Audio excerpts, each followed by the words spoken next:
Time Show. Christy Lee's over there. I like that. Pat Godwin, keep going. Jeff Oskey. Wait a minute. That's right. And there's Ace. Hey. Yeah, we got to work on the last part. That was just going so well. Christy, you look good over there in the Silac news desk. Thank you, Josh. Pat, handsome as always. I know. Jeff, strapping young man. Thank you. Ace, a vision in black. Thank you. I wouldn't have gone with that. Look at him. Hat, sweatshirt. Face, beard. Oh, no, the beard's kind of salt and peppery. Yeah, it is. And so far, we voted on the beard, and everyone likes it except for me. His hair is real salt and peppery. He just doesn't. Yeah, looks you great. don't see it because he wears a hat every day. I'm Josh Arnold at the IHateStevenSinger.com sidekick chair, and there's Tommy. Ace has a very thick, full head of hair, but he wears a hat all the time. Yeah, he does. Yeah, me too.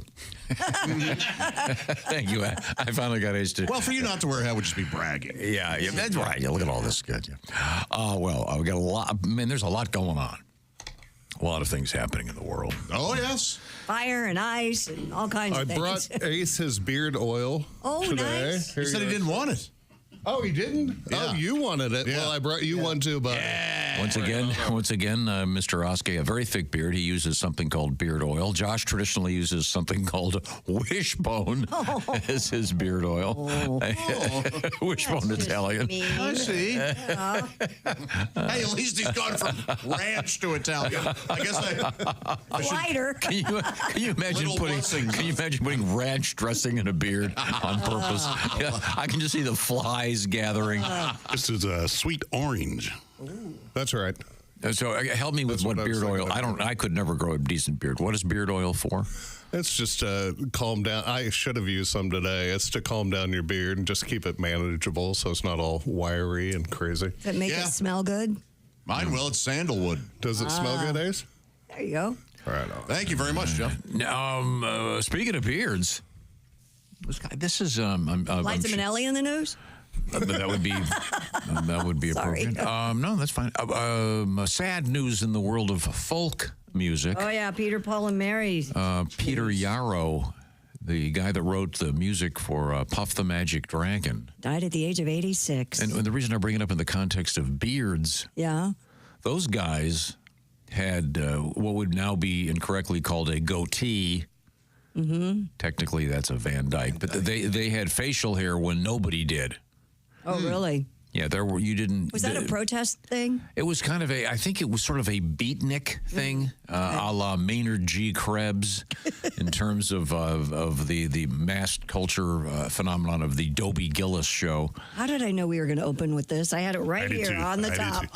I knew. Which one of them changed their name so they had the alliteration? You know that one of them isn't Peter? Yeah, it's Noel Paul Stokey, I believe. Yeah, it's something like that. I'm pretty sure. I'd have to. I'll have to Did you look it listen up. to Peter, Paul, and Mary growing up? All the time. They were. My mom. Really? My mom was just. They had huge fan. they had some huge hits. John Denver wrote the song "Leaving on a Jet Plane." They had a big hit with that. They had a big hit with Blowing in the Wind. Yeah, That's right. They also had If I Had a Hammer, didn't they do Puff the that? Magic Dragon is.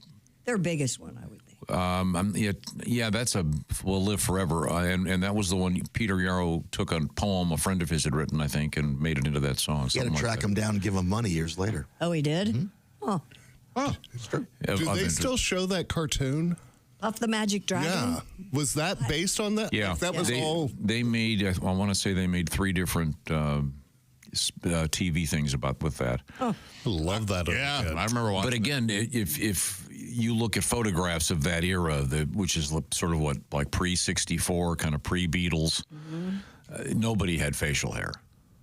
You know, it was really. Mitch Miller have that kind of look? Yeah, there were a couple, Yeah. but it was very uncommon. And now we have facial hair, and I mean, who would have thought you'd have a vice president with facial hair, for example? I mean, who do we determine the last president with facial hair goes? I mean, way back. Yeah, like Grant or somebody. Right. Yeah, I forget about what as it far was. back as Maynard G. Krebs. Yeah. Yeah. Do we have any presidents that had tattoos? Do we know? That's a great question. Huh. That is a good question. Because that'll be next. Well, I mean, sadly, Jimmy Carter, who died at the age of 100, they were the big part of the ceremony was yesterday. He was in the Navy. He was a nuclear scientist in the United States Navy. So Those used to be some of the only people to get to. yeah, I was going to say Yeah, that anchor in the arm. maybe he had like a peanut or something. I kind of doubt it. Did they get a bunch of community members to get together and build his casket? Like, did they, out of honor? Habitat for Humanity? Yeah, Habitat for a final humanity. Habitat for Eternity. Yeah, thank you, Pat. Thanks, Pat. Trying to get to it as quick as possible. Yeah, that was, but many ceremonies for. It was a long day of TV. It was beautiful, but You watched that? my husband did. He's home ill, and he's a big president's I see. guy, and our flag is at half mast. I only watched part of it. Then I had a very uncomfortable erection. That is my boy. What part? The caisson part? I was Where- in honor of my friend Tim Wilson. He yes. spoke often of Mr. Carter. Yes, he did. Yeah, no disrespect intended. But the Peter, Paul, and Mary thing. Yeah. I don't know why. I immediately saw those. I saw an old video in the news last night of those guys, and oh my God, I'd forgotten that they had beatnik beards before anybody else did. And then that became that particular thing with the chin and just the chin and the mustache, which is am I correct in saying it's technically a Van Dyke, and a goatee is just the chin? I think that's. We always called it a goatee. Yeah. But yeah, I think it's technically. And then that became hugely came back in the early 2000s. Yeah. Well, you had one for a while. Yeah, I did. Yeah. It was very unfortunate. I don't think so. I thought it looked good on you. I did. Somebody told you it didn't look good, and that's why you got rid of it. I think we should have Tom grow a beard. I know it would take too long. I grew it because I literally sliced my face open, and I couldn't shave for several weeks, and that's how that happened. Oh. And then actually coming up in today's news, we have an interesting news story about a guy who sliced his face with a razor, and he followed through with some action. So we'll find out about that coming up today. Also, we have blue jeans in the news, hot dog news, a lot of interesting stuff going on out there. Some stuff in the world of sports, of course. The Chickster under the weather. He should be back tomorrow, though. We have monkeys in the news. Goodyear blimp news. I'm a big fan. I've been in the Goodyear blimp. I have been floating around in the Goodyear. Did you get to do that, Christy? Yep, I was there. We did that one. We did we did that. And this was, I'm not sure if that particular blimp is still in service. I know that they've got a couple new ones. You going to mention the funnel part? I can. This sounds like we're making it up, but we are not. That particular blimp, and I forget the exact name of it. I'll have to dig it up. But that particular blimp, I'm not kidding, did not have a toilet facility. And if one had to say urinate, there was quite literally a funnel, and then it would. Yeah. The urine would then dissipate into the atmosphere. It would fertilize your yard.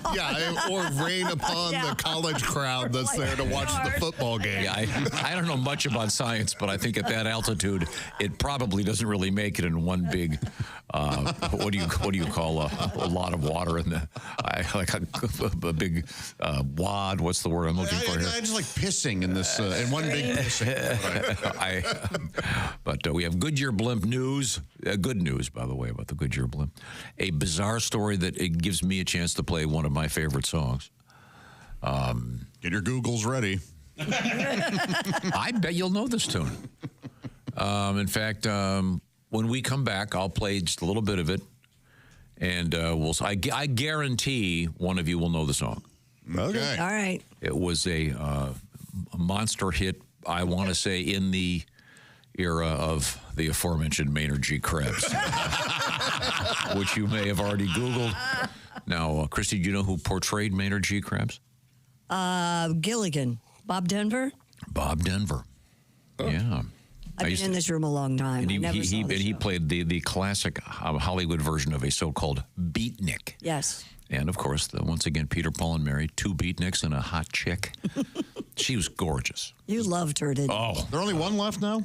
Yeah, just Yeah, she Paul passed away in Stokey. 2009. A long time ago, yeah. Right now, I want to remind you that it's down the road, and I've occasionally used the word obligation. Now, there's someone out there listening that didn't listen to me when I talked about what to do for the Christmas or your particular holiday celebration when it came to gift giving. Steven Singer Jewelers, you'll find him, of course, at IHateStevenSinger.com.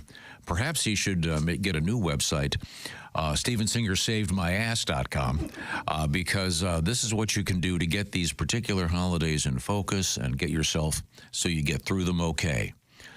Now, what I'm talking about, of course, is Steven Singer is ready for Valentine's Day already. And you could knock this one off. You don't even have to think about it again if you take care of this today. And Steven Singer, of course, obviously, he's got bracelets and necklaces, et cetera. Jewelry. You can't go wrong with jewelry or diamonds. Also, there are those that collect the famous gold-dipped roses exclusively from Steven Singer. This year, a very special one. It's called Peacock Teal.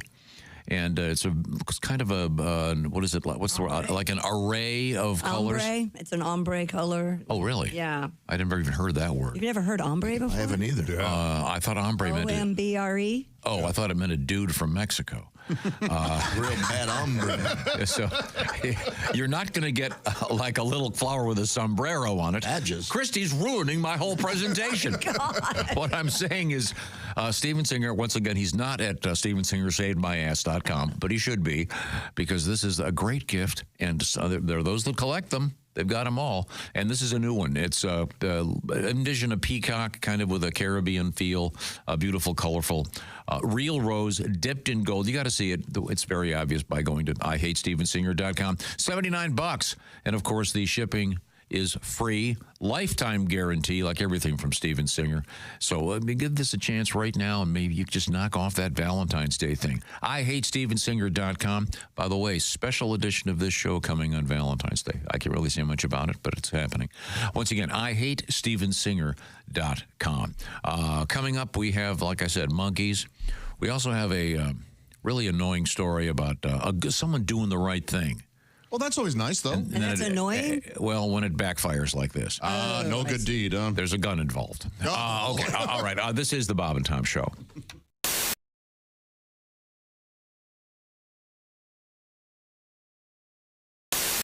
Hi, Christy Lee here. How would you like to go on vacation with me? No, seriously. Join me September 28th on a journey through the lovely landscapes of England, Scotland, and Wales with Paulette. We'll travel through the charming countryside and also experience the historic cities of London and Edinburgh. Experience the best of Britain's rolling countryside and bustling cities rich in history and culture. We'll see the iconic landmarks of London. Visit the storybook villages of Oxford, Chester, and Shakespeare's Stratford-upon-Avon. We'll behold regal jewels of Edinburgh's castle and visit the medieval walls of York. This and so much more. The best part? Paulette makes travel easy, including flights, meals, hotels, sightseeing, and local experiences. It's all planned for you. You can just sit back and have the time of your life. Don't miss your chance to see Britain with me. This is going to be a great group and an amazing trip. I already know we're going to have so much fun. Call Colette at 800-581-8942 or visit bobandtom.com to learn more.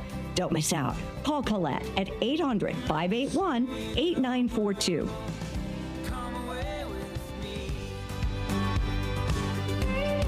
Who else have you met? This voice that you anybody else? I've met everybody I do except for Denzel Washington. He's the one I haven't met. Is anyone upset by your imitation? Yes. Yes. Oh, thanks for bringing it up. Yes, there's where Kanye had a lot to say. But really? He's usually so no, I'm like, what? Can you really count that as him being mad? That was just him being Kanye. Yeah, that's dope. Shannon Sharp hates my impression. He cannot stand it. I'm guessing because it's accurate. You know, that's what I believe. I thought it was spot on. I thought it was amazing. And you know, the fact that Thanon doesn't like it is just offensive to me. But you know, some people, I hear you. Some people just, skip. Some people just don't like mirrors, Skip. But when you see the mirror, you say to yourself, do I really sound like that? And I'm going to be right there on the other side saying, yes, you do. Shannon hates it, man. It's everybody else. I haven't. And Ben Carson had a little bit to say, but, he ain't popping. So whatever. I mean, he can say whatever. I pretty much, that was like my it was a character pretty much. He's sleepy. It wasn't even an impression. I did these little cat hands.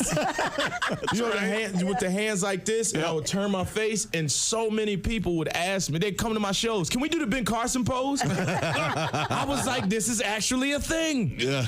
I didn't think it was a thing, but so there's people sending me pictures posing like this. Even somebody sent me a picture of their cat doing it.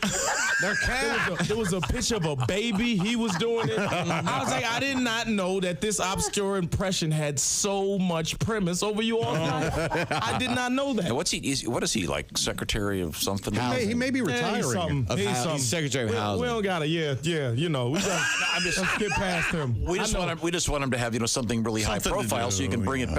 Oh, I wish, man. He just needs to go fill out an application and work at Arby's. I want to Do you have a philosophy on doing impressions of people who are no longer with us? Do I? I mean, You're okay Can you with do Taft? you mean William Taft? William Howard Taft. I didn't know, but my FDR is pretty dope. You gotta My sit. Franklin Delano Roosevelt, I definitely sit down for that.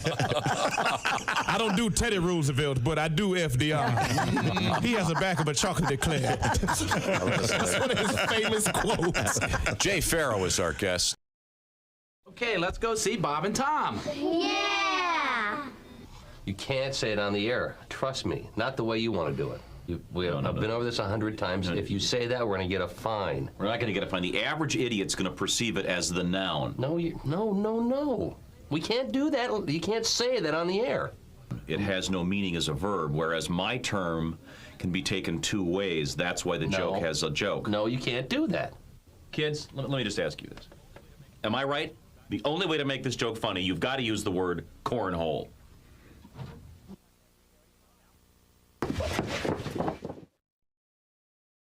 Hi, this is Chick McGee from the Bob and Tom Show. Miss some of the show? Become a Bob and Tom VIP and subscribe to the audio and video podcast. The Bob and Tom Show, on air, on app, and on demand.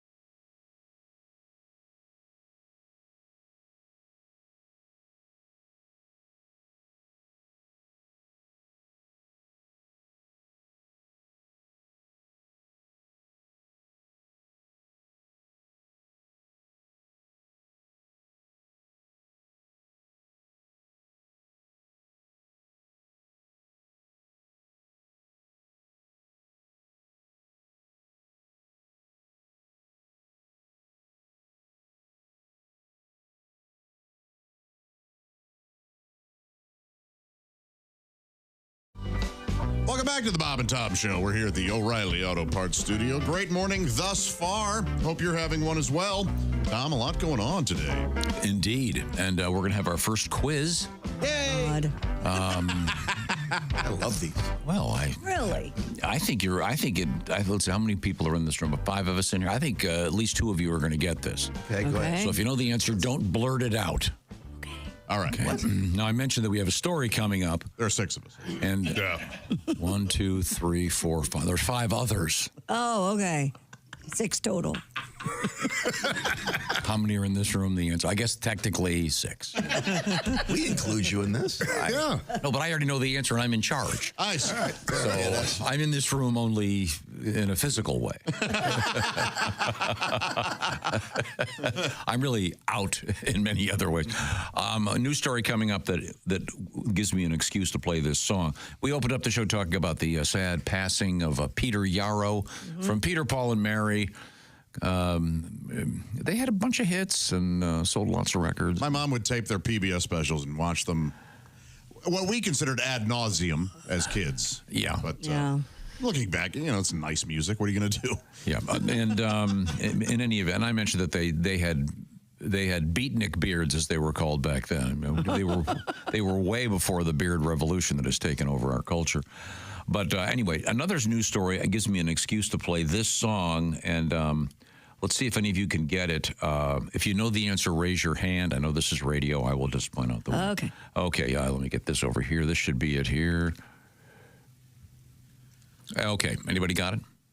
We have 2 hands up, Mr. Godwin and Mr. Cosby. I've heard it. I didn't get enough of it. Yeah. Well, I didn't want to get to the lyrics. Sure. It's got this particular guitar sound. Nothing else sounds like this. Pat, you think you know what it is? I do, yeah. Do you mean the name of the band? Oh, I don't know that. I know. I don't know. Okay, Ace, who was it? The Easy Beats. The Easy Beats is correct. And the song is good. What's Remember the name this? of the song? It's coming up here right now. Friday on My Mind. Huge international hit. Tom, Gary Moore does a version of that that kicks ass. Gary Moore? Yeah. Oh, yeah. Friday on my mind. Gary Moore would still have the blues for you. That Still got guy? the blues, yeah. That guy was great.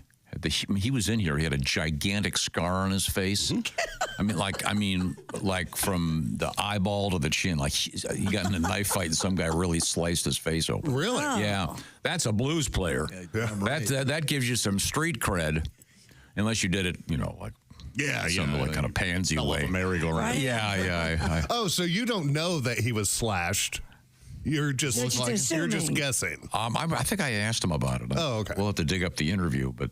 Friday on My Mind, 1966 by the Easy Beats. And now here's the question: why is this in the news? That's a great question. I'll give you a hint. The co-writer of that song, I believe, his brothers have one of the most famous bands in the world. This is tenuous. Boy, this is I just want to go home. this is a maze. One of the most famous bands in the world. Oh, my God. His brothers. Anyone? I mean, what? All right. Tom, Why I don't would we even get know the that? song, let alone who wrote it. There's some guy in a truck right now going, God. oh, my God, George Young, Angus's brother from AC/DC? Oh, okay. Okay, AC/DC is in the news today, but no one would have made that connection. No way. I mean, Of all the stuff you could have played Right. that AC/DC's actually made. But see, You went with that? AC/DC's in the news, and we played that? Yes. that's just, Yes. I think, Easy don't you disrespect George Young? That's a great song. I don't disrespect anybody I've never my heard of. Well, I've never heard of them because you spend all of your time masturbating. Mandolins going on. We could have electric guitars. Ridiculous. That was a huge international hit. AC/DC had way bigger international hits. In 1966. That was 60 Before years AC/DC ago. even thought of being AC/DC. and I weren't even guarantee that born wasn't yet. a huge international It was it's considered to be the first #1 song to come out of Australia. And it was #1 here in America. Certainly in the top 10. It's a great song. It sounded all right. Friday on My Mind. It's pretty well done, yeah. Yeah, admittedly, it's an excuse to go back in time and play something you don't hear every day. Wasn't Tie Me Kangaroo Down? See, here's the thing. No, that was that's an ugly You story. come in at 2 in the morning. We need you to do this stuff from 2 to 6 a.m. Eastern. Like, Get it all out out of the way. If you want to hear a song, my God, please listen to it. But just not now. This is 64. Listen to this great guitar sound.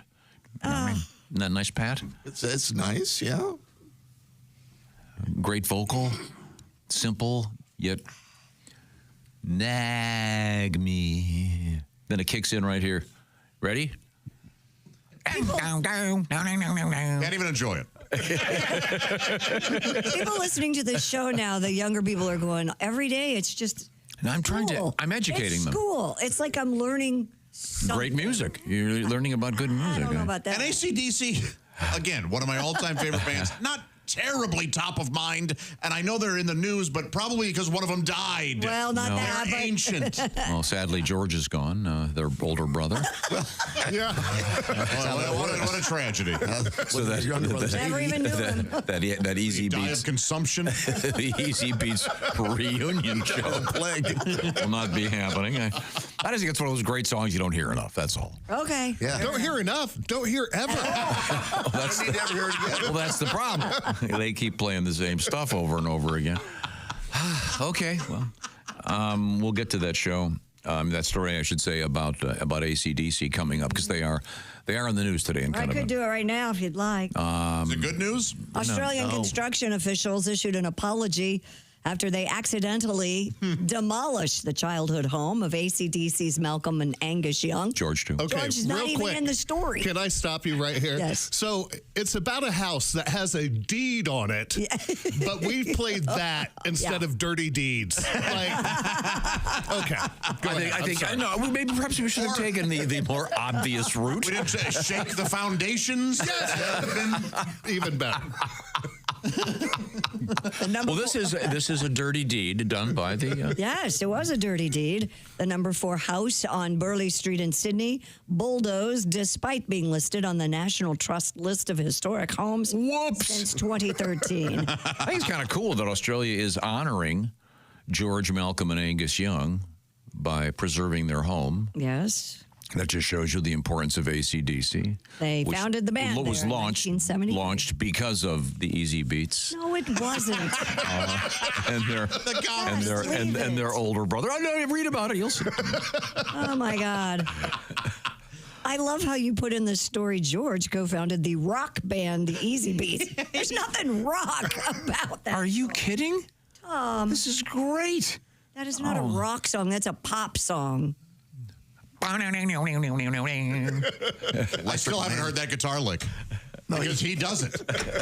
I have no idea what that guitar sounds like. I just know. See, it kicks in here, Christy.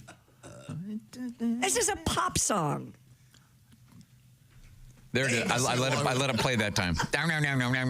Those aren't people? That's a guitar? Yeah. That sounded like people right there. Sounded like people singing it. Well, maybe it is there. It is. There you go, Dennis. Let's play it earlier. Here's the earlier. Let me see if I can find. Here, right here, Josh. They're singing. No, it's both. It's both. It's a guy singing and playing this. He's doing the George Benson thing. Yeah. Remember where George Benson would scat and play the same notes? Yeah. That's where he got it. Really? Yeah, he got it. He got it from three white dudes from Sydney. You guys have never heard of the Easy Beats, huh? No. Well, I'm sure someone out there is enjoying this, and I'd like Not a bad song. like to say hello to that Did person. they have other hits, the Easy Beats? Not really. Yeah, no. I mean, they may have in Australia, but that was their only gigantic international. George took a seat and said, "Hey, brothers, why don't you guys go do something?" I'm sure they were inspired by their older brother. Well, you would think a musical fan. And sadly, he is gone, as is Malcolm. Yeah, Malcolm's gone. The rhythm guitar player, or the AC/DC apparently is going to tour this summer. Is that correct? They toured last year in Europe, and now they're going to do America. And are they doing stadiums or stadiums? Yes. Wow. Schoolboy uniform at 70. He's still doing it. Yeah. Nice. Yeah. Well, I'm sure as he gets on his private jet. Yeah, he cares that we're. Yeah, he's concerned about Pat Godwin. Maybe I should take off our trademark. Brian had some voice issues, but now I think he's back and doing well. Well, he had hearing issues. Oh, yeah, he couldn't hear his voice. That's my kind of logic. Have you guys met Brian Johnson? He is really funny. Yeah, we had him on the air. He's been on the phone. Is he a car collector guy? Yeah, and he was asked to write his autobiography, and he said, "I don't remember anything, blah, blah, blah," but he's a car guy, and so they said to him, "Well, maybe tell the story of all your cars," and in the process of doing that, it brought back memories of all kinds of other stuff. Very nice guy. Yeah. Very nice guy. Yeah. He's a huge Beatles fan. He sang Beatles with me one morning. It was hilarious. How cool is that? Yeah. Wow. He loves Do You Want to Know a Secret, the Beatles song. Yeah, anybody know that I song? love that song. Listen, that one. When he sang it, it was no longer a secret. Do you want to know a secret? He really, Brian Johnson did up? Yeah. Wow. He brings that to everything he does, actually. It was kind of cute. Any Beatles song he sang like that. Is he also Australian? He lives in Florida. I know that. I think so. Is he in English or Australian? I'm not sure. British. I think he's British. Is he? Well, those guys all were too, but didn't they move there when they were kids or something? I think. Well, they kept fires kept breaking out in their homes. Yeah, apparently. So anyway, so they're in the news. I'm sorry, because some construction crew accidentally tore down their house, which was on the National Register. Yeah. Oh, it says we're genuinely sorry for this oversight. Yeah, I bet. I wonder what they used to destroy the house. I'm guessing TNT Dynamite. See, that's great. That lyric written by their older brother. Little known fact. Yeah, doing an Easy Beats tribute. Okay, well, that was today's obscure news story. But Maybe that's why they started AC/DC, because of their brother's band. They got sick of hearing that little pop. I think they probably saw that their brother was having to take an extra shower to get rid of the smell of all the 17-year-old fashion models that were. We wouldn't mind getting 18, They're all 18. Not Australia at 17. Yeah, that's right. At least it used to be in 64, if not 15. So now I've decided we have a new feature we're going to do here, since you guys were upset about things we learned. Looking at these guys, they weren't getting a lot. Okay, go ahead. What? Are you kidding? Oh, come on. You don't like this look? These guys? No, look at these guys. They look like fresh-faced. Once they get up there, I don't think their looks matter as much. That's true. We'll do the top 5 news stories from yesterday that played in the latter part of the show. How about that? Will that make you happy? That's great. I don't have any music for that. I do. We learned that the bald eagle is now our national bird, which I thought it already was, but as of a couple days ago, they decided to make it the official national bird, which is a good thing. And the bald eagle no longer on the endangered species list. A and B, we found out that eagles are not very pleasant to eat. Correct.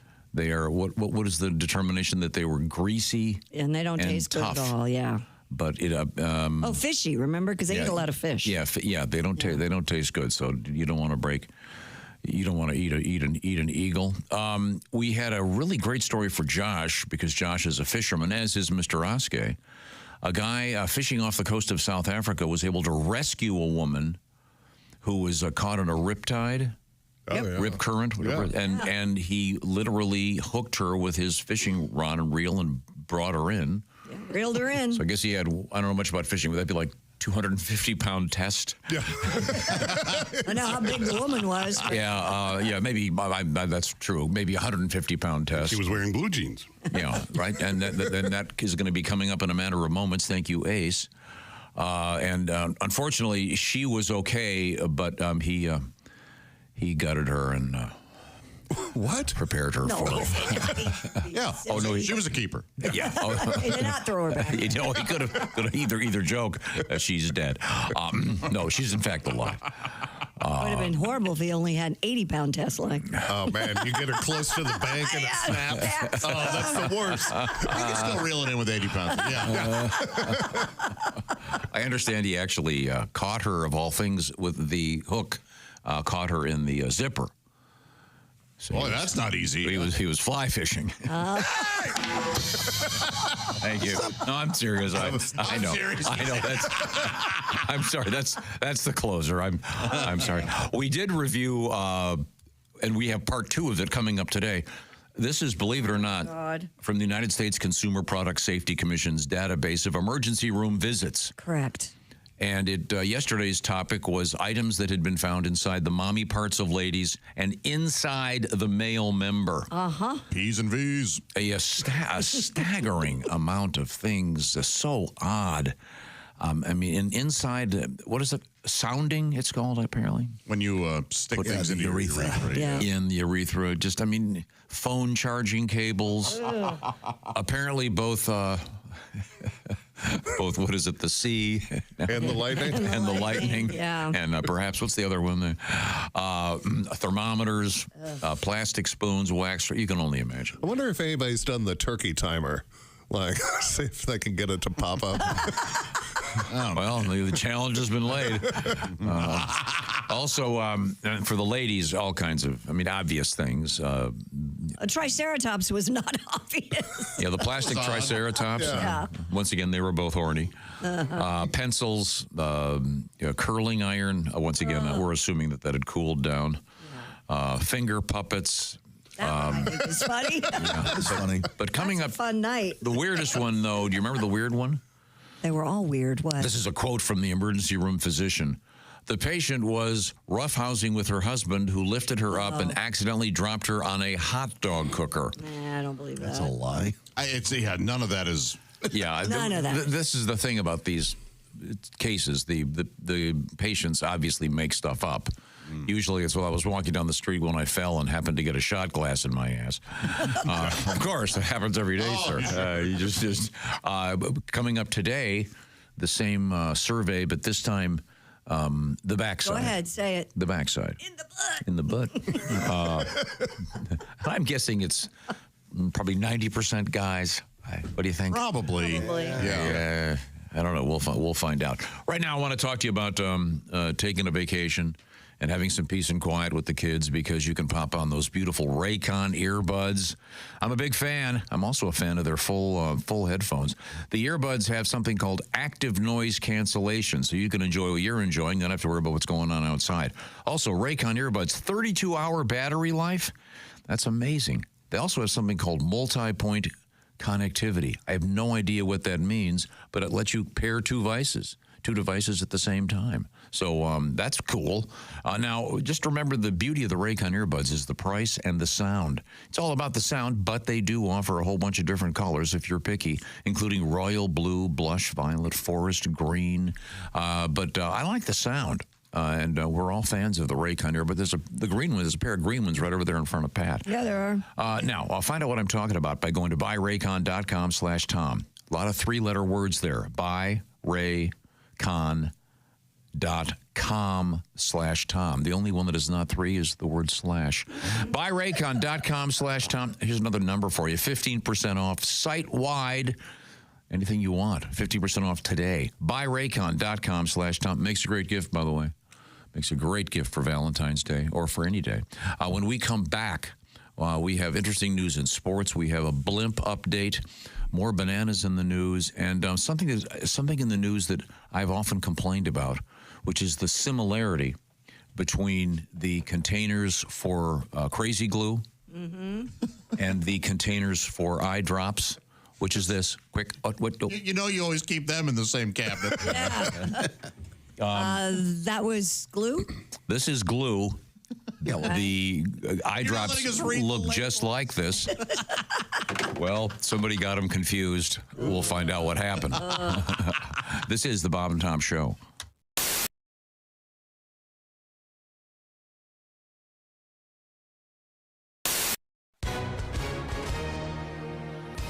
Hi, everyone. If you were injured in an accident, listen up. We have legal professionals standing by right now. You can find out how much money you can potentially get for your accident. I'm Tori Schulman, along with my co-host and spokesman, Al Jackson. So, Al, tell the viewers at home who should be calling right now. Well, Tori, it's just like you said. Anyone who's been injured in an accident that was not your fault, give us a call right now. You can find out if you have a case and how much money you can potentially get. Thanks, Al. So is that what people want to know, if they have a case, if how much money they're going to get? That's what I would want to know. Do I have a case? How much money can I get?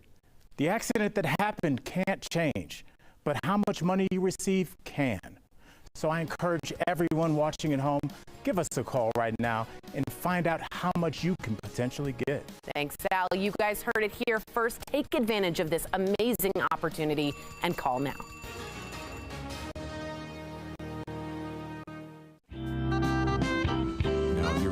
Kids are, 11 is your son, right? Yes, correct. How old's your daughter? 6. 6, okay, great.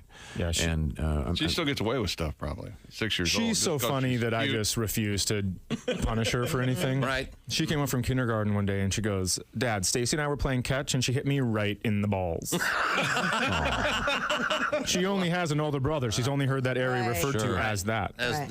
A good dad would tell her that she's wrong. I am not going to do that. I have chosen to use that to my advantage.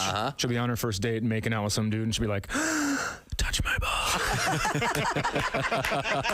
Guess who's done making out? Until at least college, because now everyone in high school thinks she has balls. Thanks, Facebook. Best daddy. Come on.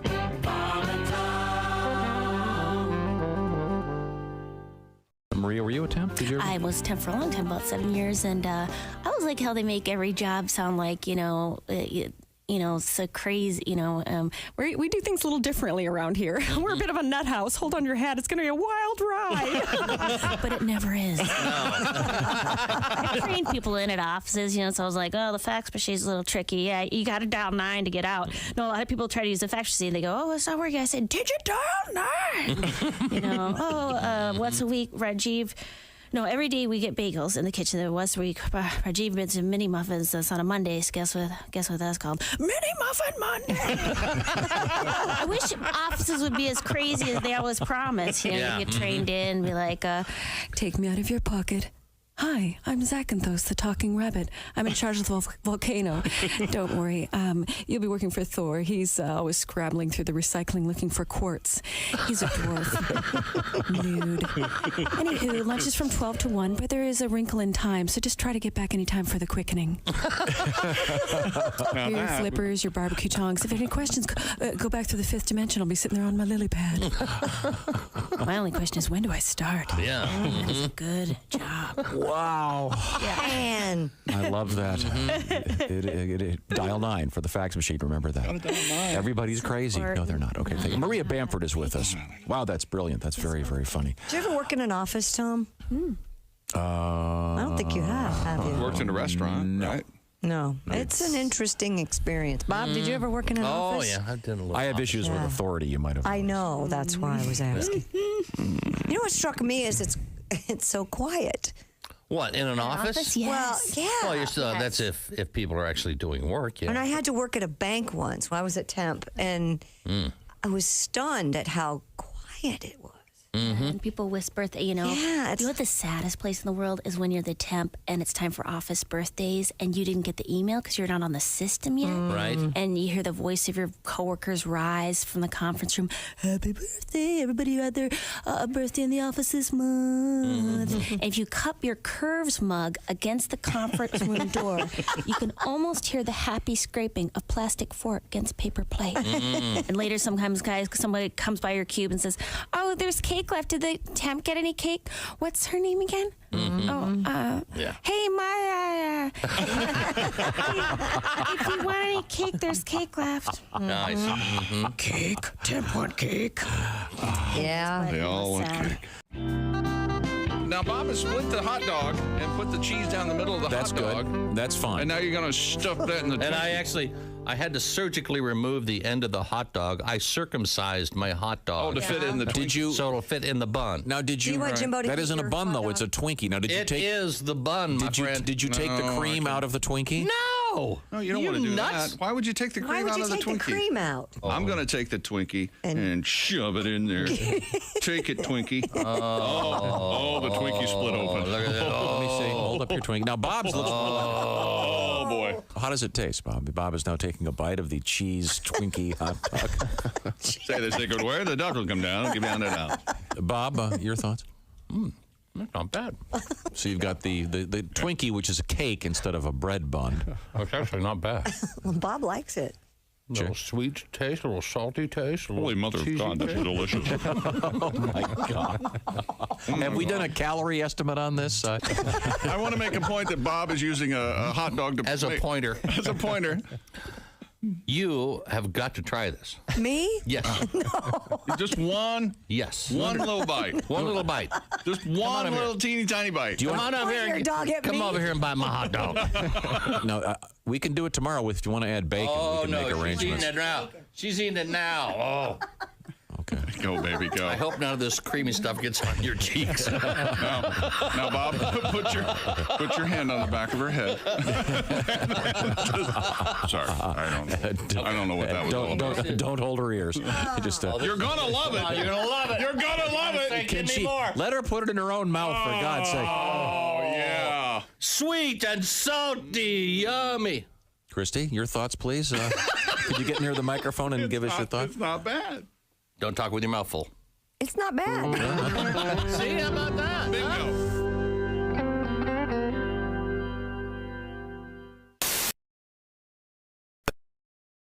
It's going to be Styx, Kevin Cronin from REO, and Don Felder, formerly of the Eagles, the guy that co-wrote the song Hotel California, in concert Friday, August 15th.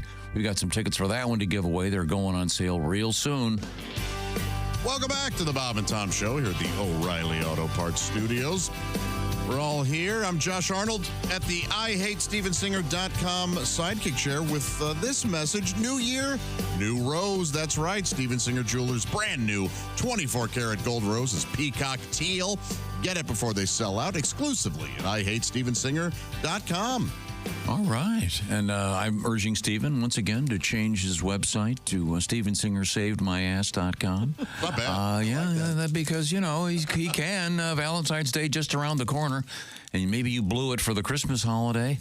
Got the wrong gift. Redeem yourself. Well, here's your kitchen appliance, honey. I'm sure you'll want to use it to make me more full.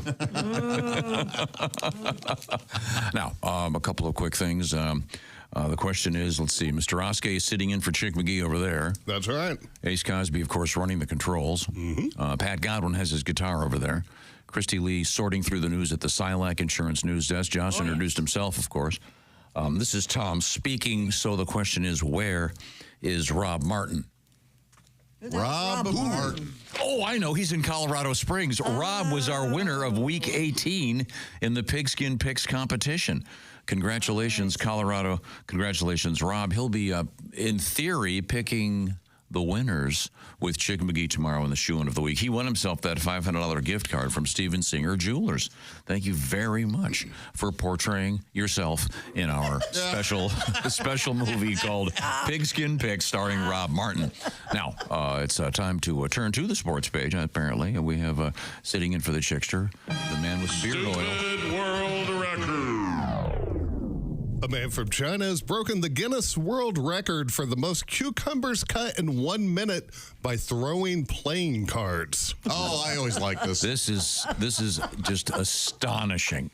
Mr. Zhang Zhahu managed to slice a total of 41 cucumbers to claim the title. Mr. Zhang also earned the record title for the most matches lit in 1 minute by throwing playing cards as well. Oh, my God, that's cool. Total of 29 matches. I love these tricks.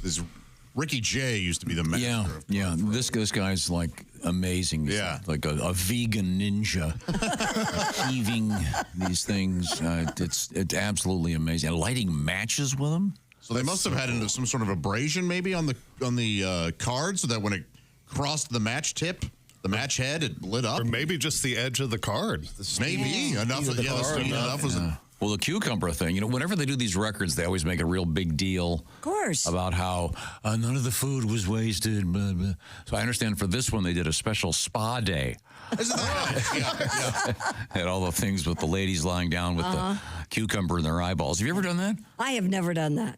No, but what's the idea? They say it works. It swelling, the puffiness. Puffiness. The puffiness. And I know that preparation. Have you had it done, Pat? Yeah, I like it. I know that in the smutty world that most of you live in, the term facial has a different meaning. And yet, none of us brought it up.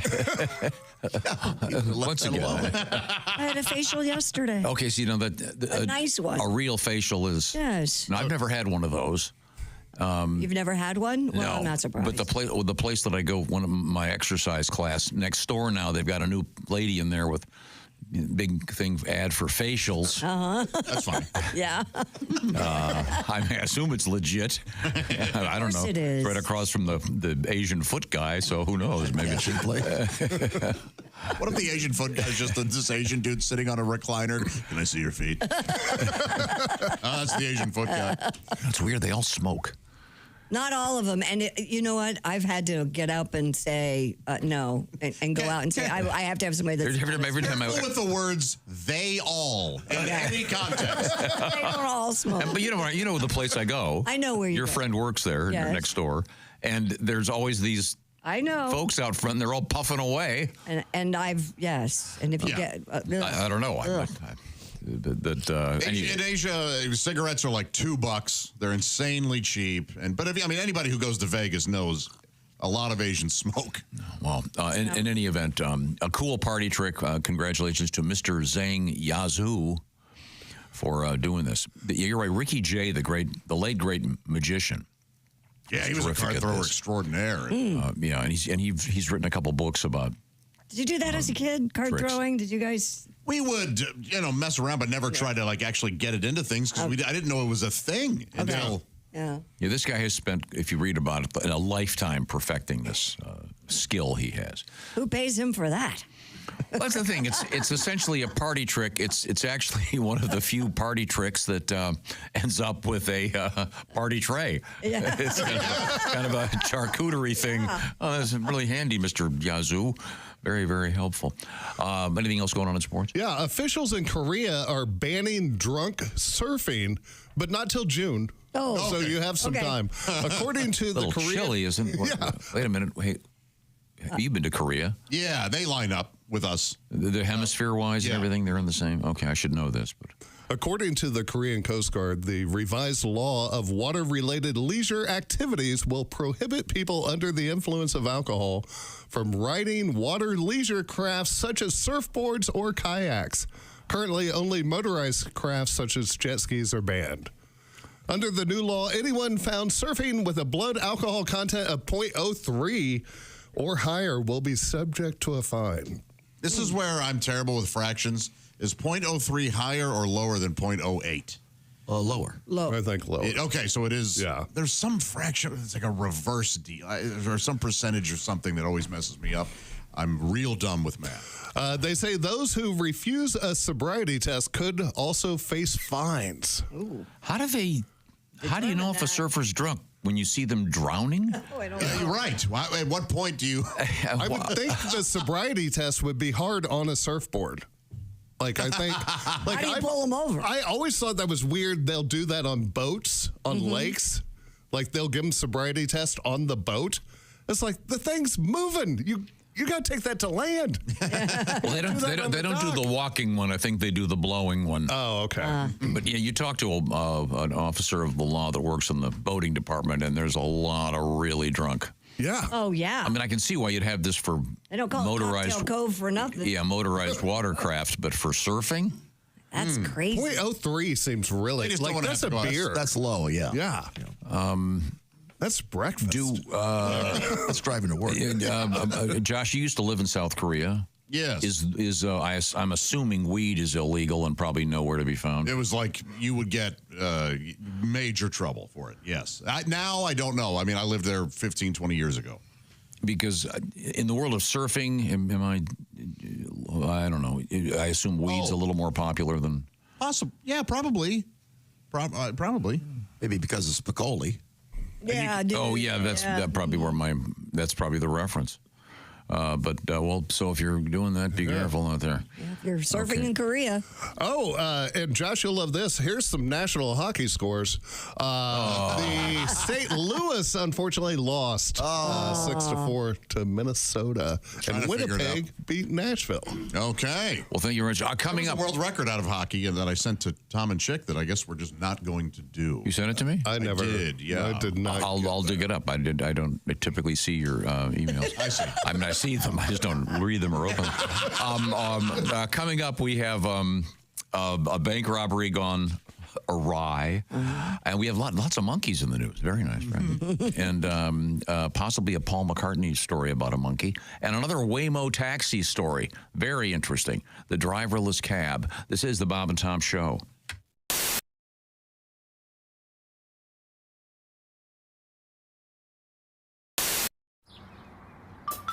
Is that Chick McGee? Why, it sure is. Chick McGee, who knows that an annuity from the folks at Silac Insurance Company means a retirement check in his mailbox every month. Chick works on perfecting his mailbox opening technique. Easy, Mr. McGee. Don't blow that elbow out.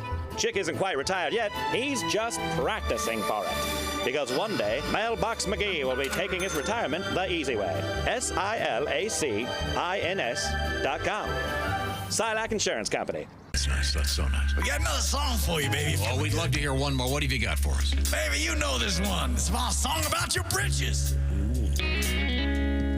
1, 2, 3.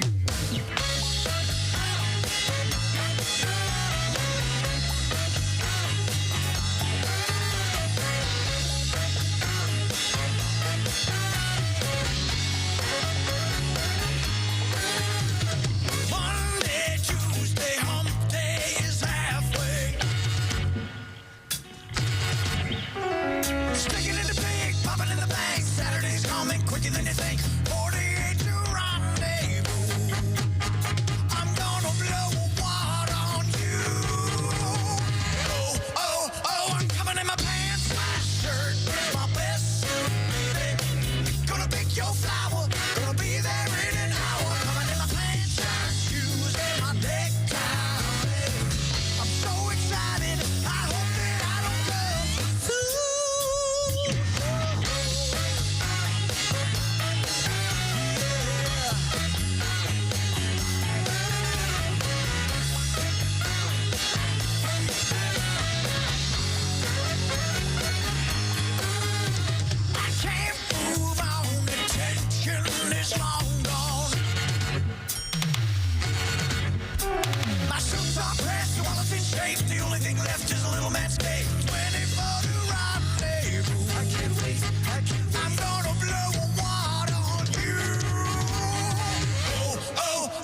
your flower.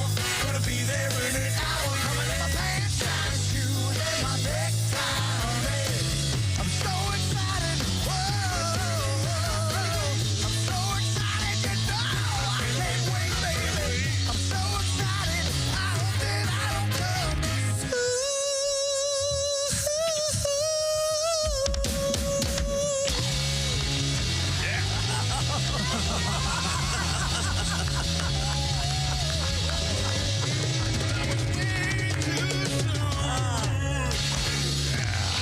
All right. Here come the mummies, ladies and gentlemen. Added special effects at the end. Oh, thank you so much, fellas. That was just beautiful. Baby, thank you. Our guest in the studio is comedian Bert Kreischer, and Bert is a veteran of the world of the party. He was voted the #1 party animal in the country by Rolling Stone magazine. Quite an honor. Many years ago. Honor. Mm-hmm. And you carry the mantle to this day. Yeah. You're now I guess you'd be the, party animal ex officio, what is the party title? animal cum laude? Guru, maybe? Mm-hmm. Guru to young boys, Could probably. be guru. Yeah, you'd be good maybe at that. not. No, you said you have 2 young daughters. Yeah, which is pointless because I have no advice for little girls. Do you have advice for young men? I have tons of advice for young men. Are you kidding me? Yeah. Is this college-age men going to... Well, it's like you have sons, right? Oh, yeah. Yeah, and you know all the things. Do you have any girls? Yes. Oh, see, and you got nothing to tell a little girl. Well, so far they're in charge. They know what's going on. So. Yeah. I said, I remember the first night we got my daughter, or not got her, but had her, or whatever. I know. Right. And she was crying real bad, and the nurse was like, the nurse comes in, and she's, wrapped up like a joint in a box. I guess that's what they say. And the nurse comes in, and that's what I thought it was. You are a party animal. She was like, let's. What have you done? I was like, nothing. She goes, what are you gonna do? I was like, I put a towel over her face and cut the oxygen in half. I don't know, nothing. And she goes, here's what you do: take her head, put it by your heart, take your pinky, place it on her lower lip, and allow her to draw it in. That'll calm her down. So I do it, and sure enough, as soon as I put it on her lower lip, my daughter draws it in like she's trying to rip the nail off. Just, I'm like, we're stopping this tonight. Yeah. I'm not raising a daughter where that is her coping mechanism. That's a good point. She gets a little spook, just, no, thank you. But I was massively unprepared for girls. I just didn't know. I never even listened to women. The only advice I got, and this for boys, you ever get into a fight with a girl? This works every time. I did this with my wife. 12 words. You are right. I am wrong. I love you, honey. You win, and you squash it. Really? You take her in your arms, you carry her into the bedroom, and you cuddle like a team, like a coalition. Scratch her back and let her go to sleep together, happy. She won. And that night while she's sleeping, cut her hair. Not a lot, just a little bit, so you know you won. Great advice for a boy. Unapplicable. Yes. Sorry, he couldn't even get it out. I know. All right. Sorry, God. Just kidding. We have some tickets coming up. I'll tell you about that in a minute. Welcome back to the Bob and Tom Show. We're here at the O'Reilly Auto Parts Studios. Christy Lee's at the Silac Insurance Company News Desk. Hello. There's Pat Godwin. Hello. Jess Hooker's here. Hi. Jeff Oskey's here as well. Yes, sir. Ace Cosby. Hey. I'm Josh Arnold at the IHateStevenSinger.com sidekick chair. And Tom, they're all making fun of me. I don't know if you were paying attention because I was not. You were the only one not making fun of me. Christy stayed silent, but I could tell by your eyes that in your head you were making fun of me. I was thinking of saying something, but I didn't. That's a little weird. I'm eating an apple with a fork, and everybody lost their minds. Because you don't get your hands. Because you're eating an apple without ranch dressing. Boy, wow, you didn't think it'd get worse, did Once you? he breaks the resolution, I mean, the dam is wide open. I thought it was positivity. Oh, sorry. You're eating an apple with a fork. I cut my apples up, and then instead of picking up the pieces, I use a fork because I hate having sticky fingers. Now, you were talking about the clementines we have now. Yeah. How do you peel those without... Right next to the sink, and then immediately wash my hands. I have to. And then do you eat each individual one with a fork? No, the clementine is one bite. You eat a whole clementine in one bite? Sometimes half, other times, yeah. Kind of slurp it down. The sauce go everywhere? Oh, my goodness. Sauce. The sauce. The juice. Yes, I've dipped it in. Yeah, clementine sauce. A little barbecue sauce, caramel, ranch, chocolate. Okay. So why are you eating apples with a fork? I mean, I just don't because like you don't. any slightly stickiness on Well, you my. see, apples have skin. You don't have to get sticky. No, the juice and if you go to a barbecue joint, do you? I have so many wet naps. Why don't you just take your own gloves, like little? Well, because that's crazy. Why don't you have someone feed you? I can't pay somebody enough to do it. I've offered. Because I have at my house a box of hundreds of surgical rubber gloves. Sure. I'm not going to a barbecue place with that.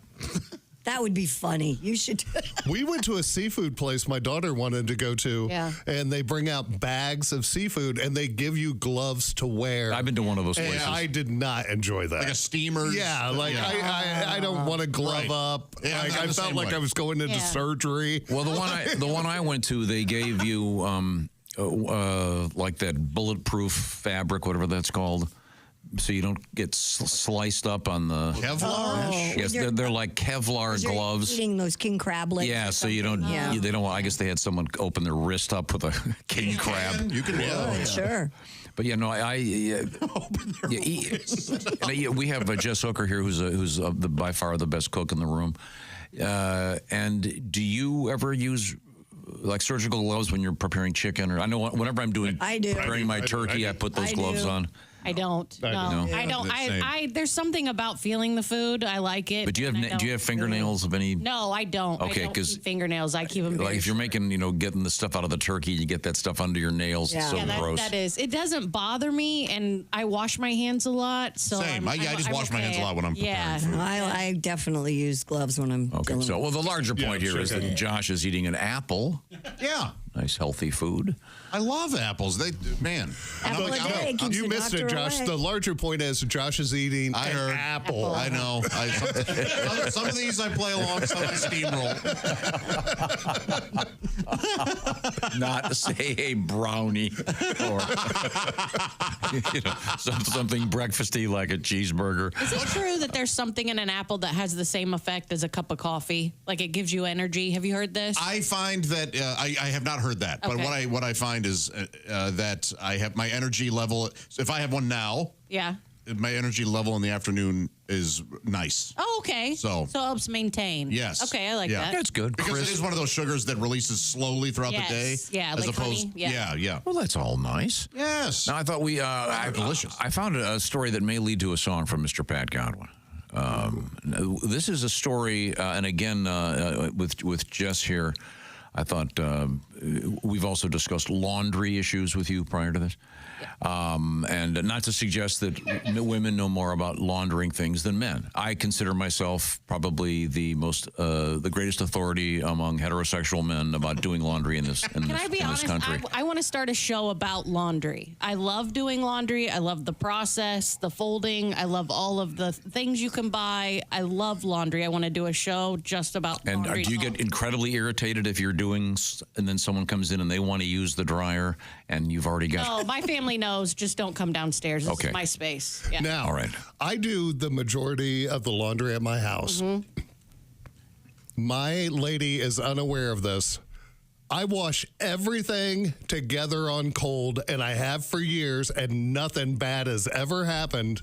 If it works for you, But yeah. people, you washed it all on cold. Now, I will say this: my bath towels super hot, Yeah. but everything else I wash on cold. They make laundry detergent for strictly cold water. Which, when that Yeah. came out, I was like, see, I knew, know. I was onto it way before they. I forget who's in it. There's a whole campaign with some football guy in it, right?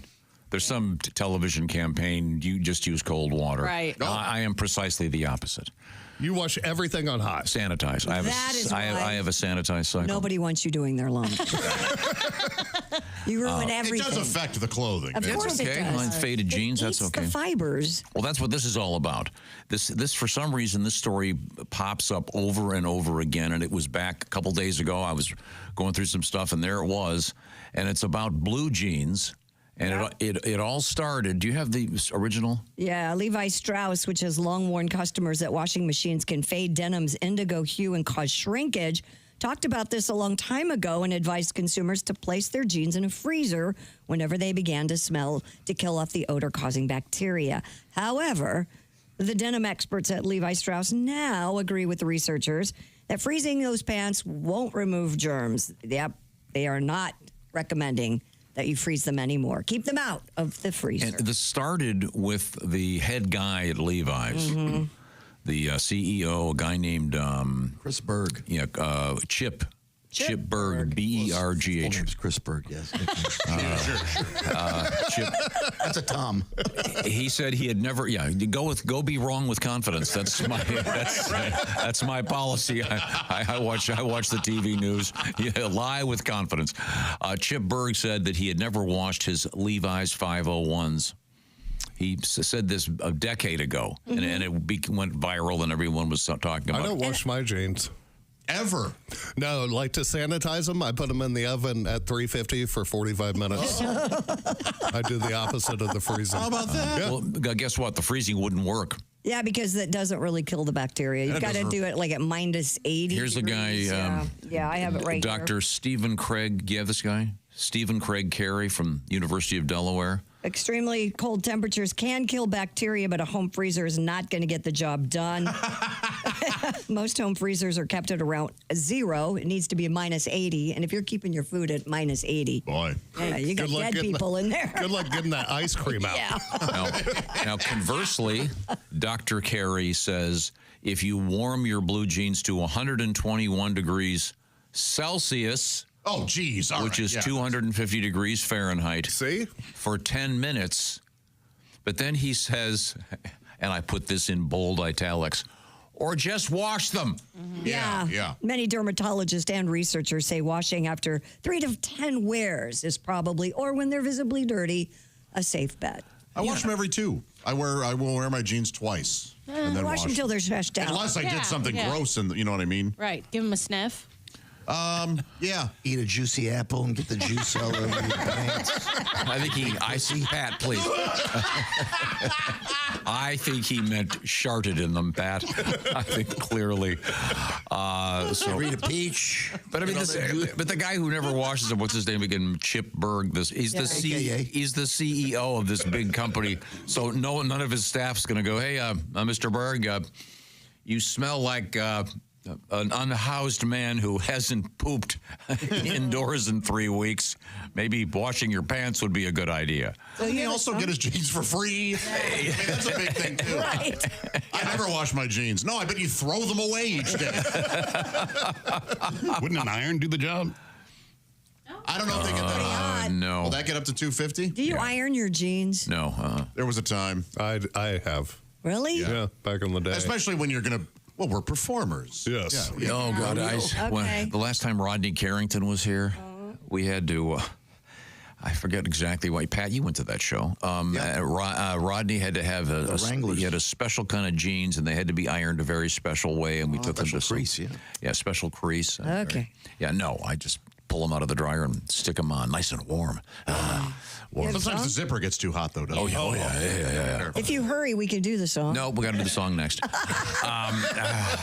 So we'll talk about why we're talking about blue jeans and washing them. Again. But right now, once again, my role in this world is to save you. And that's where Steven Singer has stepped up. The thing we call Valentine's Day. Once again, you're being set up to fail, fellas. Don't do the thing where, well, I got her a nice card, and then I found myself living in the garage.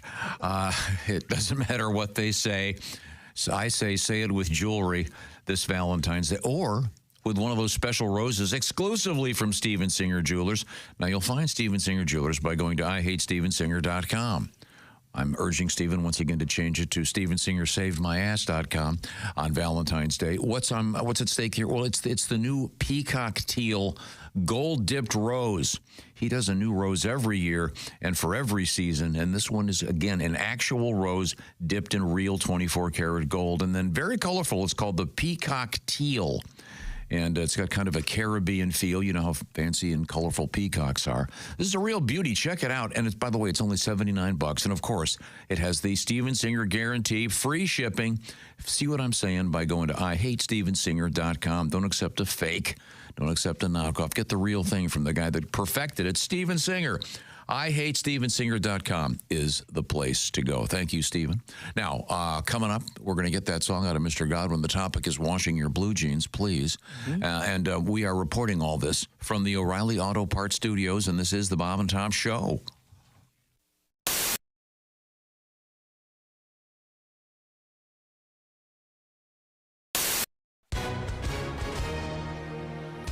Hi, everyone. If you were injured in an accident, listen up. We have legal professionals standing by right now. You can find out how much money you can potentially get for your accident. I'm Tori Schulman, along with my co-host and spokesman, Al Jackson. So, Al, tell the viewers at home who should be calling right now. Well, Tori, it's just like you said. Anyone who's been injured in an accident that was not your fault, give us a call right now. You can find out if you have a case and how much money you can potentially get. Thanks, Al. So is that what people want to know, if they have a case, how much money they're going to get? That's what I would want to know. Do I have a case? How much money can I get? The accident that happened can't change, but how much money you receive can. So I encourage everyone watching at home, give us a call right now and find out how much you can potentially get. Thanks, Al. You guys heard it here first. Take advantage of this amazing opportunity and call now. Did you get I mean this in a kind of an way. I would imagine you probably had a lot of guy groupies, but not like in a traditional group. You know what I mean? In other words, dudes coming up to you. Rod McEwen. Guys who want to party with Rod, them? yeah, Rod was the reason why they call him Rod. Rod waited for us in Hawaii. We were on our way to Australia, and Rod heard we were coming to, stopping in Hawaii. He waited. At the airport? He missed it. Yeah, at the airport. He missed his flight to meet us because he thought we were one of them.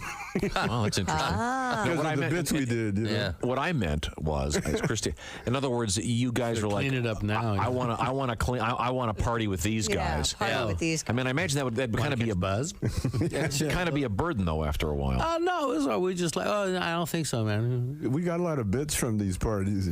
We went to one party very early in our career. I think it was in Rochester. Yeah. And this one guy brought he was a blues collector, and he brought his famous, never heard before, Lightning Hopkins disc. And he had it on the turntable. And very carefully put the needle on there.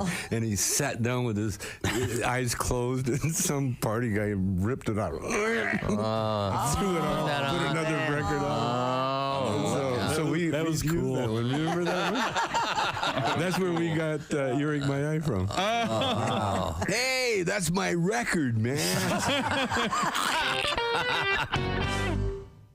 Okay, once again, Josh has put them on over his... Okay. Okay, so now in the groin area there... Well, that looks ridiculous. Whoa. Oh, is she turning it on? Sit back down. Now, this is why we have HD cameras. Sadie has the remote control. And what is it? You have it caught in a crack? What's going on back there? Okay. You okay? Okay, so are you prepared? Now, Sadie, explain to me how the remote works. Okay, so up to 20 feet away, which makes it really fun for a Valentine's Day date, out to dinner with your lover, a little private. There's 3 different modes. There's manual mode where I can just press a button and it will vibrate. All right, there we go. There's ambient mode where you can hold it up to a speaker and it'll pick up the bass from music. Is that? Or you can whisper sweet nothings into the mic like this. Oh, my God. Can you? Oh, so Hey, as she talks, it's vibrating? Hey there, big That's pretty boy. good. So she could be in the next room on a phone. Really? Here, I'm going to step over here. Oh, okay. Now Sadie's leaving and walking away over to Chick's mic. All right. And oh my God. Oh, she's whispering. Talking to him, I feel pretty good. Oh, yeah. Let me try. Whisper sweet Wait a nothings. second. Now I've got to. Oh, it's so. He's going to be So what do I finished. do? Do I just No, it's talk? already doing it. Hey, John. Oh, no. So it's vibrating to his voice. What's going on? It's as though your lips What's going on? are up against me. Oh. Get Turn it back to Sadie. How about this? That's frisky. Is it? Oh, goodness.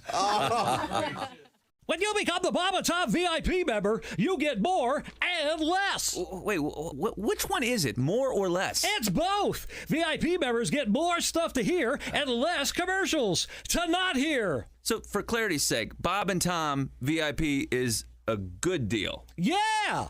More or less. Get it? More or less. Woo! Party! Oh, okay, let's settle down. Because now, here's where I tell you how to become a Bob and Tom VIP. First, click on the link at bobandtom.com. Then, you'll figure it out.